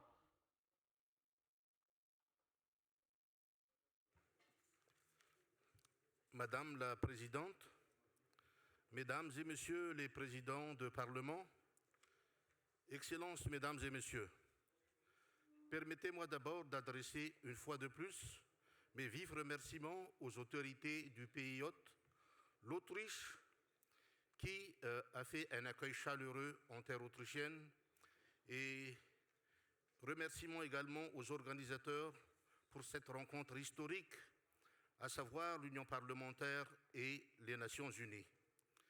C'est un grand honneur pour moi et la délégation de Madagascar que je conduis de prendre part à ce premier sommet parlementaire mondial sur la lutte contre le terrorisme.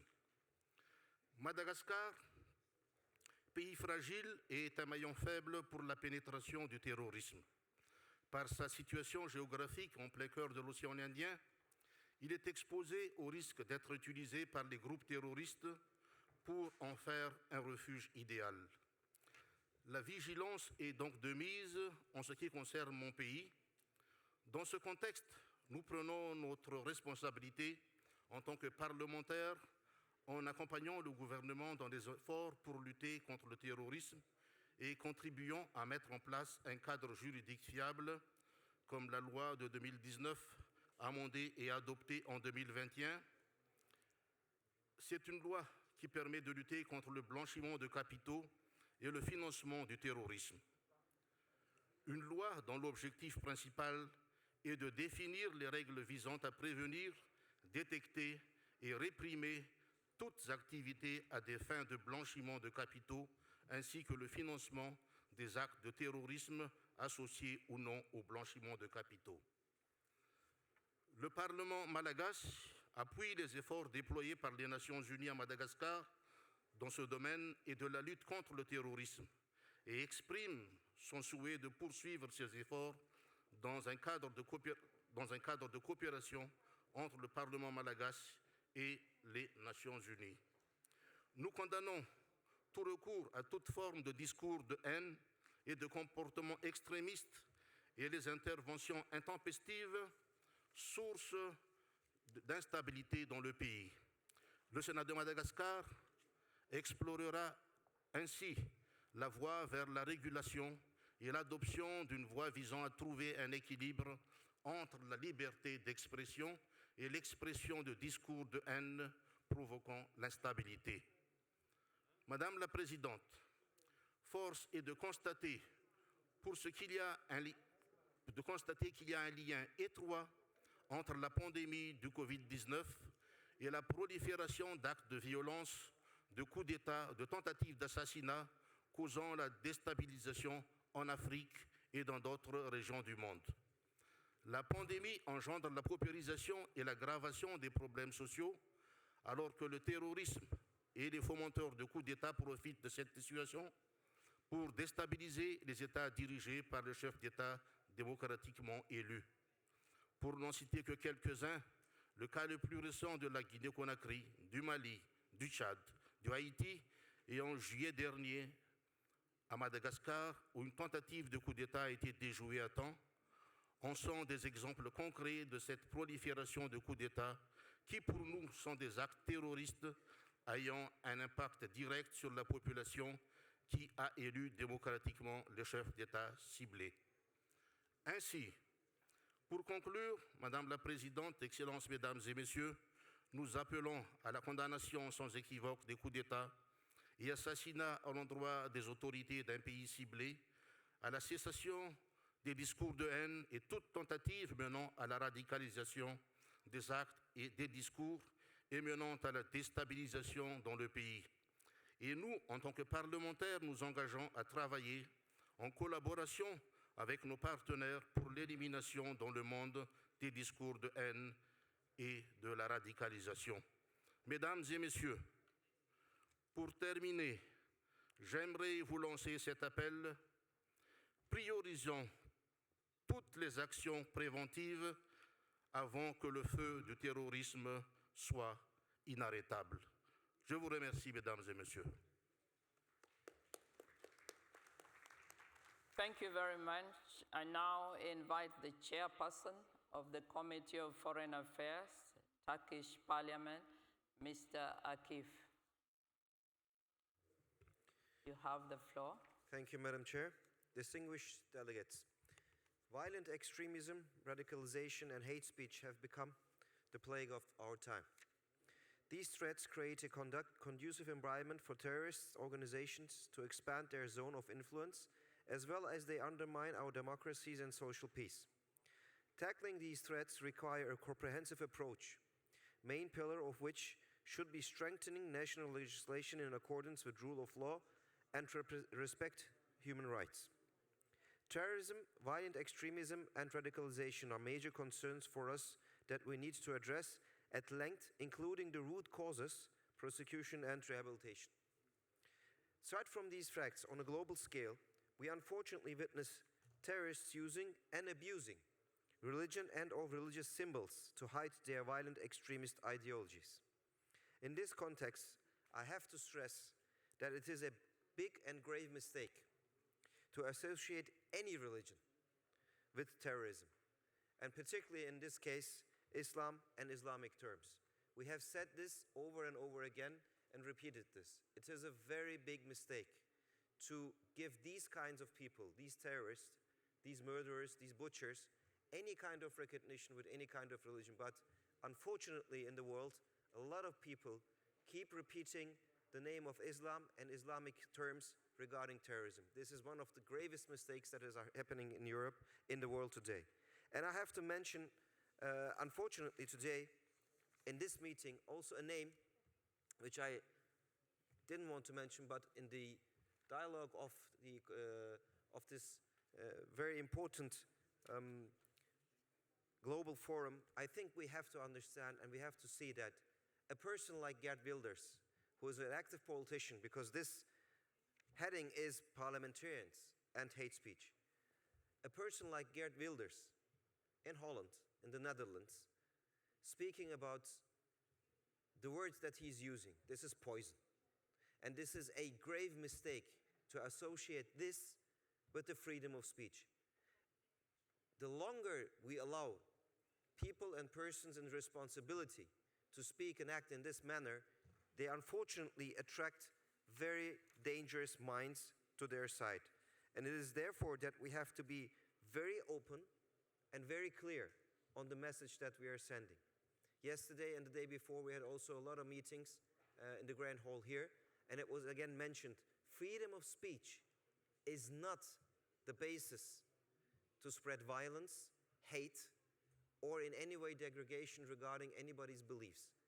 But especially in this case, when the terrorists that are killing without any distinction, for a terrorist, nobody has any meaning.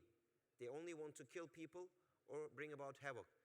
If any religion is associated with this, it is a big mistake, and we have to make this stop. Thank you very much for your attention. Thank you very much. Now I invite the Deputy Speaker of the National Assembly of Hungary, Mr. István Jacob. You have the floor. Tisztelt elnök asszony, házelnök és alelnök kollégák, tisztelt hölgyeim és uraim! Nagy öröm számomra, hogy személyes részvétel mellett folytathatunk eszmecserét ebben a fontos kérdésben, amelyek különleges aktualitást adnak az afganisztáni események.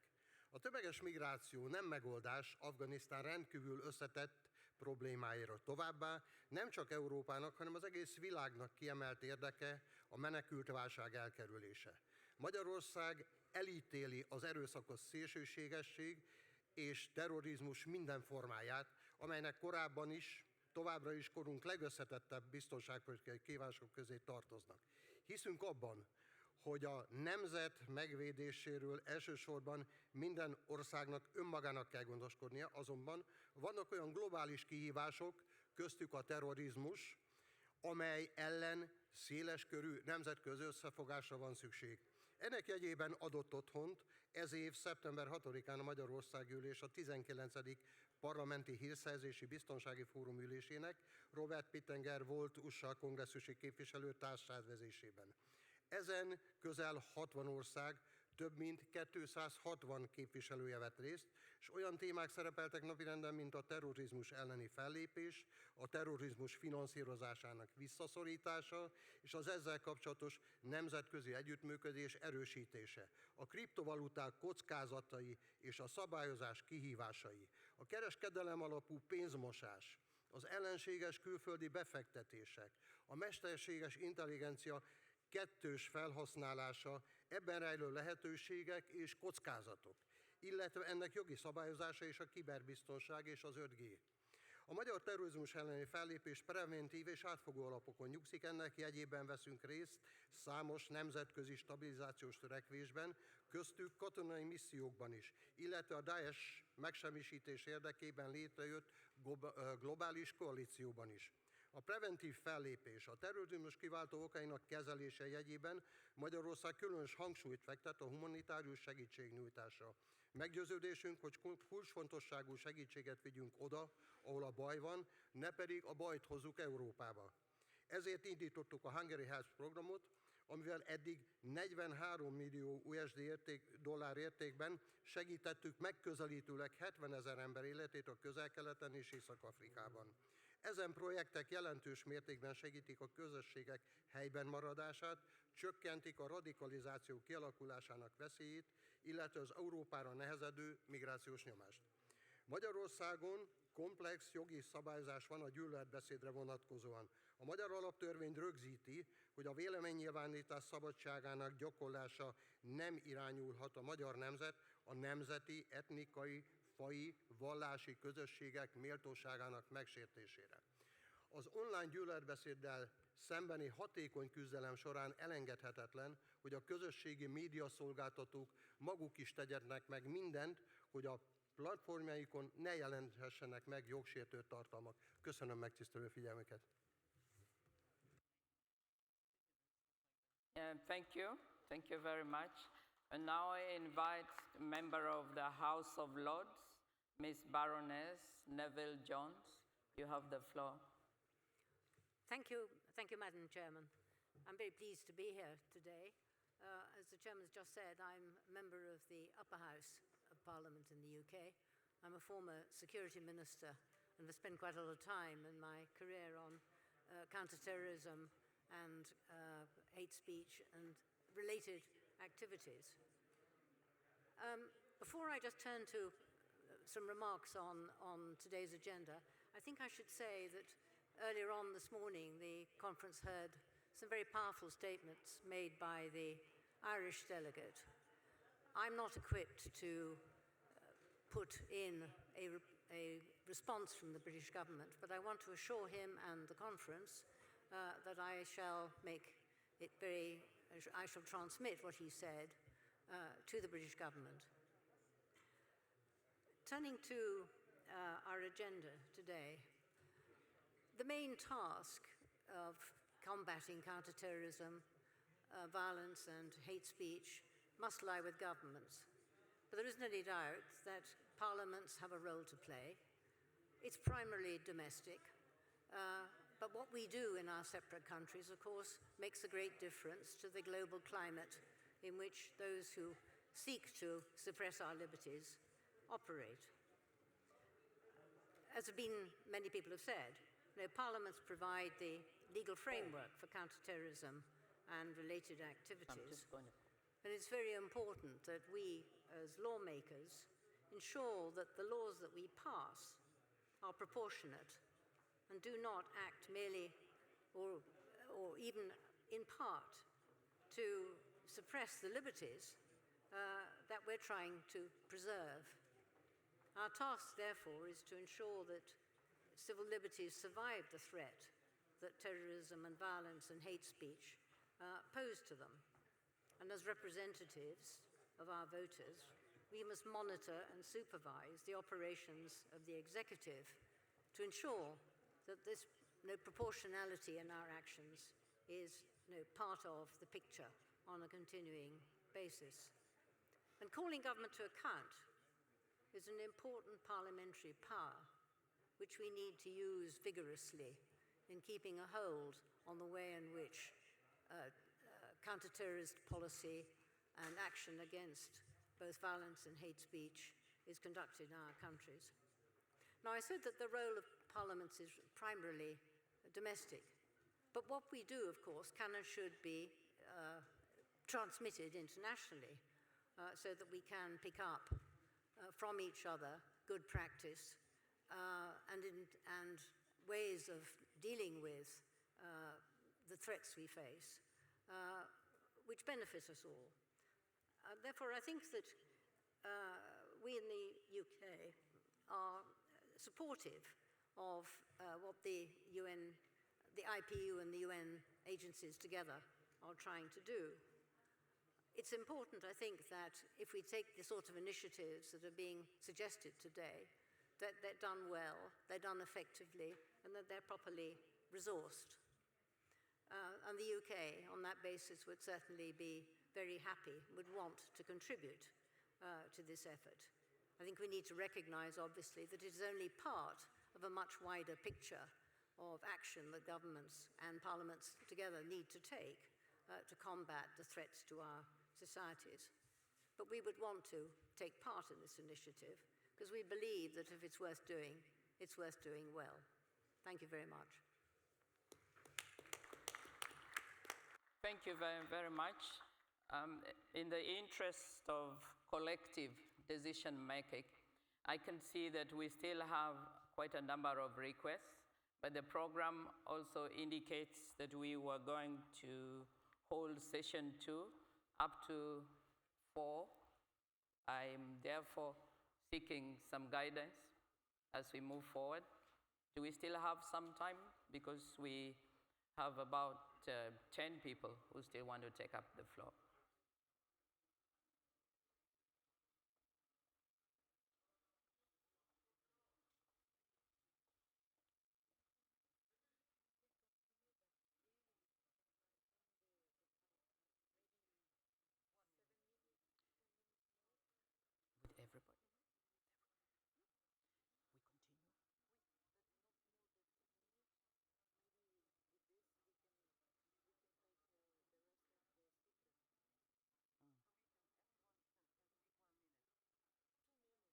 Everyone. Okay. I know that I'm trying to whisper, but you know I can't. So this is really what collective decision making is. We would like to ensure that those who are already registered to speak get a chance to say something. And we hope that we can work towards using like 1 minute. Are we in agreement? I'm going to check it that that's a yes. And then I'm going to invite Mr. Roberto, Senator France. S'il vous plaît. Bien. Madame la Présidente, mes chers collègues, en 1 minute, on ne peut pas dire grand-chose. Nous sommes tous, dans nos divers pays, confrontés à cette prolifération du discours de haine qui exacerbe souvent à dessein les clivages. L'Internet et les réseaux sociaux leur offrent une diffusion d'une viralité qui démultiplie leur influence et en fait un phénomène très inquiétant. Je rappelle en France ce professeur qui a été assassiné et décapité parce qu'il avait été sous la contrainte et sous la haine initiée par un père d'élève. Je vous rappelle aussi une adolescente qui avait révélé son homosexualité et qui a été victime d'une campagne de violence assortie de menaces de mort. Tout cela, mes chers collègues, eh bien nous devons nous battre contre cela. Nous ne devons pas accepter La loi renforce les sanctions auxquelles s'exposent les auteurs de discours de haine. Elle crée un délit. Elle étend enfin les procédures de jugement rapide. Beaucoup de choses ont été faites, mais on doit en faire encore plus. Et voilà pourquoi, si nous ne le faisons pas, c'est la condition de la démocratie et nous savons quel prix exorbitant peut payer son oubli. Alors ne l'oublions pas. N'oublions pas la démocratie lorsque nous nous battons contre les discours de haine. Thank you very, very much. Thank you for keeping time and for really doing your best, Senator. Now I invite the head of the Iranian delegation, Mr. Ahmad Naderi. 1 minute, please. بسم الله الرحمن الرحیم. خانم رئیس، در ابتدا لازم است بگویم که پارلمان جمهوری اسلامی ایران ادعاهای ضد ایرانی را که توسط نماینده یمن در جلسه صبح مطرح شده رد می‌کند. چون این اظهاراتی بی‌ارزش و واهی است. دخالت در امور داخلی کشورهای دیگر هرگز از سوی جمهوری اسلامی ایران دنبال نمی‌شود و ما امیدواریم کشورهای جنگ طلب به اشتباه راهبردی خود در تجاوز به یمن پی برده و به جنگ و محاصره 6 ساله این کشور پایان داده و راه حل مسالمت‌آمیز در پیش گیرند. جمهوری اسلامی ایران از هر گونه تلاش جامعه جهانی در جهت حمایت از یمن و قطع حمایت از متجاوز استقبال می‌کند و در جهت حل مشکل همچنان راه حل 4 ماده‌ای خود را نافذ می‌داند. مایه خوشبختی است که به نمایندگی از مجلس شورای اسلامی ایران در این رویداد مهم حضور می‌یابم. رادیکالیزاسیون و نفرت پراکنی دو ثمره منفور ترویج جهل در جوامع انسانی مختلف است. آزادی حقیقی بشر در گرو آگاهی او و احترام متقابل تمدن‌ها و فرهنگ‌ها به یکدیگر است.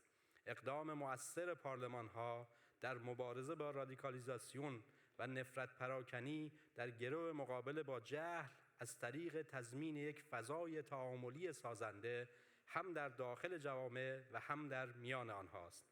اسلام هراسی و تعرض به مقدسات مذهبی و فرهنگی به بهانه آزادی بیان در برخی از کشورهای مدعی حمایت از حقوق بشر همچنان به گونه‌ای نظاممند در حال افزایش است. در قدرت‌های غربی موجد تروریسم تکفیری اراده واقعی برای مقابله با این معضل جدی جامعه بشری مشاهده نمی‌شود و تشدید چنین مواردی در دوران همهگیری کووید 19 در جهان مایه نگرانی عمیق است. ما از برنامه‌ها و اقدامات سازمان ملل متحد و اتحادیه بین المجالس در زمینه ارتقای همزیستی مسالمت‌آمیز و تشویق گفتگوی ادیان و فرهنگ‌ها در امر مبارزه با رادیکالیزاسیون و نفرت پراکنی، حمایت و ابتکارات سازمان همکاری اسلامی در این زمینه از جمله تعیین روز 15 مارس به عنوان روز جهانی مبارزه با اسلام هراسی را بسیار مفید می‌دانیم. Thank you very much. Allow me to then invite the next speaker so that we can make for time. Thank you very, very much. Thank you very much for your understanding. I now invite the member of the Portuguese Parliament, Ms. Martins. Thank you, Madam Chair, distinguished delegates. A very important part of the role of representative of the people is to combat intolerance and discrimination. Having the opportunity to address a subject with widespread platform and possibility of reaching great number of people comes with the responsibility of promoting mutual respect and understanding. A healthy society is able to integrate all its members, and its good governance aims to achieve the health and safety of its members. Making all the members in a society feel integrated can be challenging, but recognizing the difference and adapting solutions with respect to this difference and respect for all the members. Elder, young, newcomers may lead to a healthy society. And what is a healthy society? It's a society built on equal opportunities for everyone and affordable housing, affordable healthcare, access to employment, to education, a society where its members feel safe. Parliaments are the heart of healthy, harmonious society. I am proud to say my country, Portugal, was a tradition of integrate those who choose us to live. It's the responsibility of members of parliaments to contribute to achieve a healthy society for all, making the laws that will allow it. Thank you. Obrigada. Thank you very much. And now I invite the Member of Parliament, Ecuador, Mr. Daniel Naboa. You have the floor. 1 minute, please. Good afternoon. I would like to address something that we haven't talked about today is narco-terrorism. In Ecuador, it affects a whole society. I think that Parliament in Ecuador, as it's the first power of the state, it should address its financing, address its origins, and the destination of these products. Narco-terrorism is an ever-growing form of terrorism, which destroys society from within and affects the possibility of sustainable development. We cannot normalize narco-terrorism as it branches out into local drug dealing, prostitution, trafficking of persons, and assassinations. Guayaquil, the city where my parents live, has witnessed over 400 assassinations in the form of sicariato. Personally, the most concerning aspect of narco-terrorism is that it eliminates the possibility of a better future for the youth of my country and other nations in Latin America like Mexico, Paraguay, or Bolivia. Thank you very much. Thank you very much. The head of delegation, Syrian Arab Republic, Mr. Boutros, you have the floor, please. Thank you.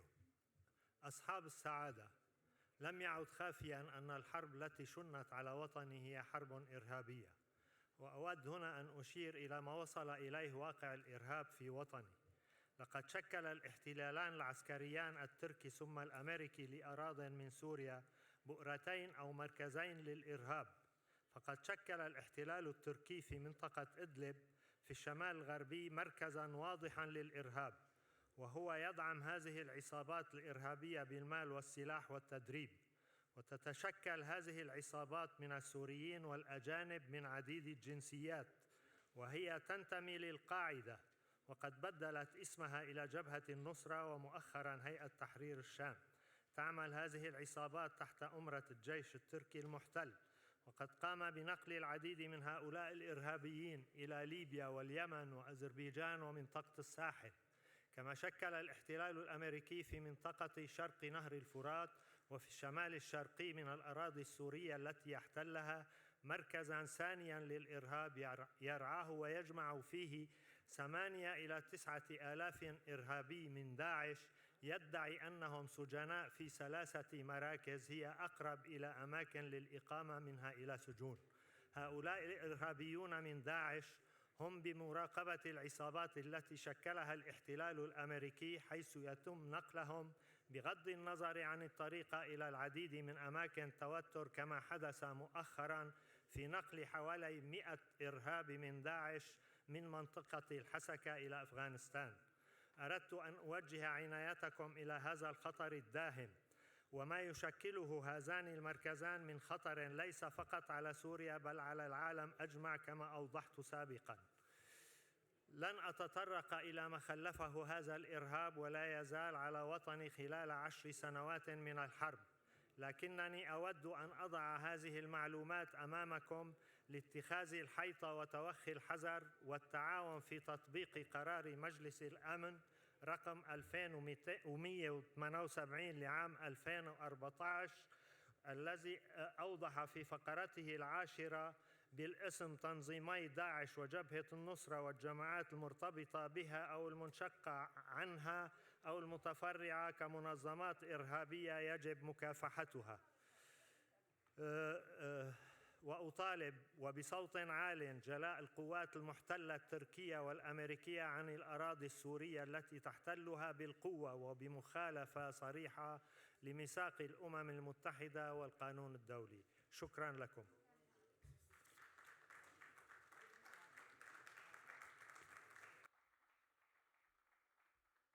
Thank you very much. I now invite the member of the House of Representatives, Morocco, Ms. Hayat. You have the floor, please. Thank you, President. إيمانا من المملكة المغربية بضرورة التكاتف وتضافر الجهود لمواجهة ظاهرة الإرهاب، وبالنظر لما أصبح يشكله الإرهاب كظاهرة عابرة للحدود والثقافات والديانات، وما يشكله أيضا من تهديد للأمن والسلم الدوليين، فقد تبنت المملكة المغربية استراتيجية متميزة للتصدي للظاهرة الإرهابية تعتمد مقاربة متعددة الأوجه. تضمنت المقاربة الأمنية بإدخال جملة من التعديلات على القانون المتعلق بالإرهاب والقانون الجنائي والقانون المسطرة الجنائية، تجلت في القانون المجرم للالتحاق أو محاولة الالتحاق بمعاقل التنظيمات الإرهابية وتمويل الإرهاب والإشادة به، إلى جانب القانون المتعلق بجريمة غسل الأموال باعتبارها مغذية للإرهاب. كما تم إطلاق برنامج حذر لضمان القرب والاستباقية، إضافة إلى إحداث المكتب المركزي للأبحاث القضائية الذي يعنى بمهمة مواجهة الجريمة الإرهابية وكل الجرائم التي قد تمس بأمن الدولة. مقاربة التعاون الدولي بشقيه الثنائي والمتعدد الأطراف، حيث تم بمبادرة من المغرب التي يرعاها الملك محمد السادس شخصيا إطلاق مجموعة أصدقاء ضد الإرهاب بمقر الأمم المتحدة سنة 2015، والتي تتكون من 30 دولة، تهدف إلى تنسيق الجهود وتعزيز التعاون الدولي في مجال مكافحة الإرهاب، كما اقترح المغرب كذلك خلال القمة 33 للاتحاد سنة 2020 الاتحاد الإفريقي طبعا إحداث مركز للتفكير حول السلم والأمن تابع للاتحاد. المقاربة السوسيو اقتصادية، حيث تمت محاصرة الفقر والتهميش الاجتماعي وذلك بإطلاق المبادرة الوطنية للتنمية البشرية سنة 2005، بالإضافة إلى اعتماد هيكلة جديدة للحقل الديني بهدف ترسيخ قيم العدالة والتسامح والانفتاح. هذا إضافة إلى الدور الرائد الذي يقوم به معهد محمد السادس لتكوين الأئمة والمرشدين والمرشدات وفروعه في أنحاء إفريقيا، والذي اعتمد برنامجا للتكوين يقوم على أساس مبادئ الاحترام الحق في اختلاف والتعايش المشترك. وبهذا نؤكد على أن المملكة المغربية اعتمدت مقاربة شمولية متعددة الأبعاد لمواجهة التحديات ومخاطر المرتبطة بالإرهاب والتطرف العنيف، وهذا ما ساهم بشكل فعال في جعل التجربة المغربية رائدة في مجال مكافحة الإرهاب والجريمة المنظمة. شكرا على اهتمامكم. Thank you, President. Thank you very much. Now I invite the Honourable Speaker of the Parliament of Ireland, Mr. Mark Daly. You have the floor. 1 minute, please. Thank you, Madam Chairperson, I think it's an important part of the prevention of terrorism that the role of Parliament would be to ensure that those who perpetrate those crimes face the consequences. I spoke at the previous session about the UK's government's proposal to give an amnesty for those who were involved in the killing of over 3,500 people in Northern Ireland. A UK university has analysed the proposal and has described it as Pinochet plus. Pinochet being the Chilean dictator who in his own country executed 3,200 and also was responsible for the detention and torture of thousands of his own citizens. The proposal by the British government is a breach of the international peace agreement between Ireland and the UK, known as the Good Friday Agreement, and also a breach of the Stormont House Agreement about the prosecution of those who committed crimes during the Troubles. The UK university analysed over 300 amnesties between 1990 and 2016, and the proposal by the British government is seen to be of the most extreme of the 300. In their analysis, and when they described General Pinochet's analysis, they said that his analysis was more limited including sexual crimes, were excluded in that there was no amnesty for sexual crimes. However, the UK proposal is that there would be an amnesty for such crimes. The Pinochet proposal was that there would be a limit of 5 years, so the first 5 years of the 17 years reign of terror. In the UK government's proposal, all of the crimes committed over 30 years would be given an amnesty. The Pinochet proposal also didn't exclude civil cases, and in the UK's proposal, there will be no inquests, and all current cases would be stopped, whereas in the Pinochet regime, the ones that were being pursued would be followed on. I think when we talk about the issue of governments making sure that there is accountability, that we have a very real case before us in the world at this moment in time, that 3,500 victims of the Troubles in Ireland would see no justice, is not a way that this world should proceed. Thank you, Madam Chairperson. Thank you very much. I now invite the Parliamentary Secretary General, Francophonie Parliamentary Assembly, Mr. Jacques Crabal, to take the floor. Merci Madame la Présidente. Cet après-midi, mes chers collègues, je m'exprime au nom de l'Assemblée parlementaire de la francophonie, 90 parlements par le monde, qui agit, réfléchit pour la paix et la démocratie en langue française et s'appuyant sur le multilinguisme. Je tiens à remercier l'UIP de nous avoir conviés à ces travaux pour la lutte contre le terrorisme, parce que nous savons que nos institutions doivent travailler ensemble pour espérer faire reculer les défis grandissants du monde dans lequel nous sommes, le terrorisme, la remise en cause des démocraties, des droits humains, le réchauffement climatique, la faim qui gagne du terrain, nous obligent à travailler ensemble. Merci à l'UIP, à la veille du 20e anniversaire du 11 septembre, de rassembler nos parlements pour réfléchir sur ce fléau qu'est le terrorisme. Il faut reconnaître que depuis 20 ans, le terrorisme fait hélas partie de nos vies et nous concerne tous. Moi aussi, je veux rendre hommage à toutes les victimes des attentats et à leurs familles de par le monde. Je voudrais rappeler le destin tragique d'un de nos collègues, Geoffrey Dieudonné, fonctionnaire belge largement assassiné lors d'une mission APF à Bamako en 2015. Mais je n'oublie pas également que 85% des victimes du terrorisme sont des musulmans. Au cours des dernières années, nous avons agi, tout comme vous, pour permettre que les parlements soient associés et qu'on leur rende compte de toutes les actions militaires et sécuritaires qui sont menées par les États et par les institutions internationales. On ne doit pas oublier que nous, parlementaires, nous sommes les représentants de nos populations. Il en est de même pour le recul des libertés fondamentales qui accompagnent ces actions militaires. Cette lutte ne doit pas se faire au détriment des droits de l'homme, et particulièrement des droits des femmes. J'entends encore le témoignage poignant ce matin de Nadia, relatif au droit à la vie, à l'éducation pour tous les enfants du monde, et notamment les filles. Le renoncement aux droits de l'homme dans le cadre de la lutte contre le terrorisme constitue une erreur et une mesure inefficace qui peut servir la cause des terroristes. C'est pourquoi, au sein de l'APF, dans notre cadre stratégique, la lutte contre le terrorisme, mais soutenir la paix, la démocratie et les droits de la personne, notamment à travers la lutte contre la prolifération des armes nucléaires, le commerce des armes, les enfants sans identité et le renforcement de la démocratie et de l'égalité des droits sont un combat permanent comme le droit à l'éducation.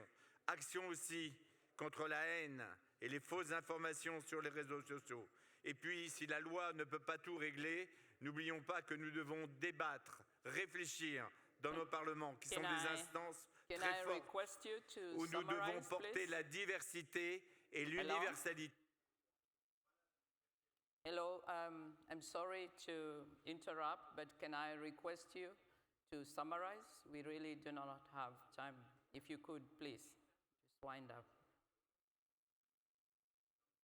J'avais terminé en disant que n'oublions pas que la diversité et l'universalité sont des réflexions qui doivent être permanentes dans nos parlements pour pouvoir faire avancer un monde de paix et de fraternité. Thank you very much. I am now going to invite our final contribution from the head of Palestinian delegation, Mr. Al Ahmad. And I'm sure you can see that my authority as chair is under threat. So please, I want to manage it in a very peaceful manner. So can we do 1 minute, please?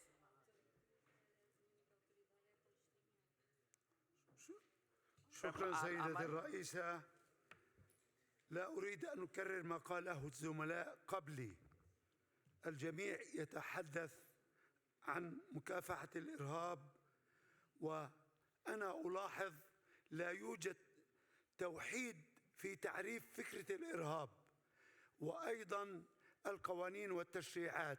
يتكلم البعض عن قضايا صغيرة عن نتائج الإرهاب بطريقة إنسانية، لكن يجب أولا القضاء على الأرضية التي تشجع الإرهاب وتخلقه، كالفقر والتمييز والتطرف، وأخطره الاحتلال، وهو أرقى أشكال أو أعلى أشكال الإرهاب، إرهاب الدولة المنظم. ولا أقصد فقط إسرائيل، بل من يدعم إسرائيل في سياستها يمارس الإرهاب.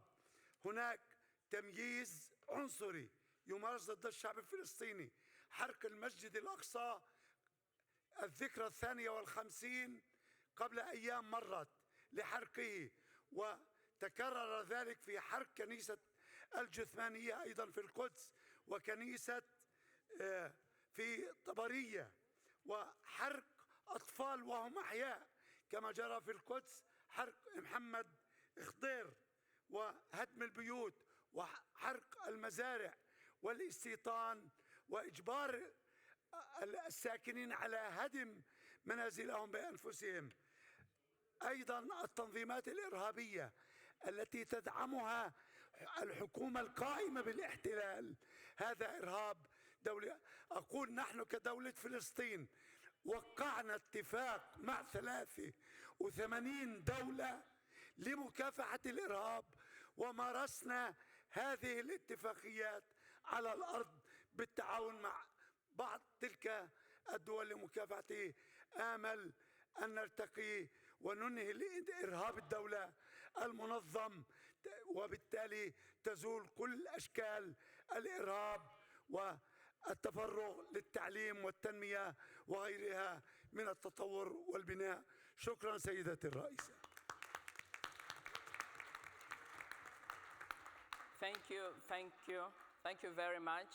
As we come to the close of this session, I would like to emphasize what I had spoken and communicated through IPU in connection with COVID-19, that we might not be in the same boat because we are in different countries, different parliaments, but we are in the same storm. When we're thinking about counter-terrorism and the very rich submissions that we have received, I would like for all of us to remember that we are here and we are accountable because we are parliamentarians. We are here, we are individuals, we have individual responsibility. We are here, we have collective responsibility, and on this platform, this day, we have each pledged that we are going to walk a very difficult journey, but we do not have a choice, because I say once again, we might not be in the same boat, but we are in the same storm. And together, we are either going to work and we are going to rise, or we are going to find that there is really nowhere to run. Thank you very much. It was an honor. I hope that those who felt that they didn't get to say everything they wanted to say understand, in the sense of collective responsibility, that we really could not give you more time. Thank you very much. It was a great honor.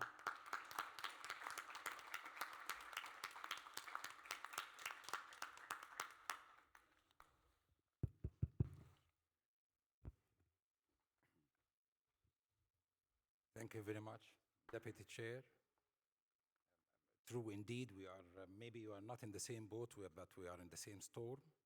Thank you very much for this wise word, and we would like to invite the moderator of the call for the Sahel session, Dr. Ali Nuaimi, who is the representative of the Arab group in the executive committee, and he's also an advisor, the highest advisor for the HLAG. And we would like to invite him, and would like to invite first the panelists of the call for the Sahel.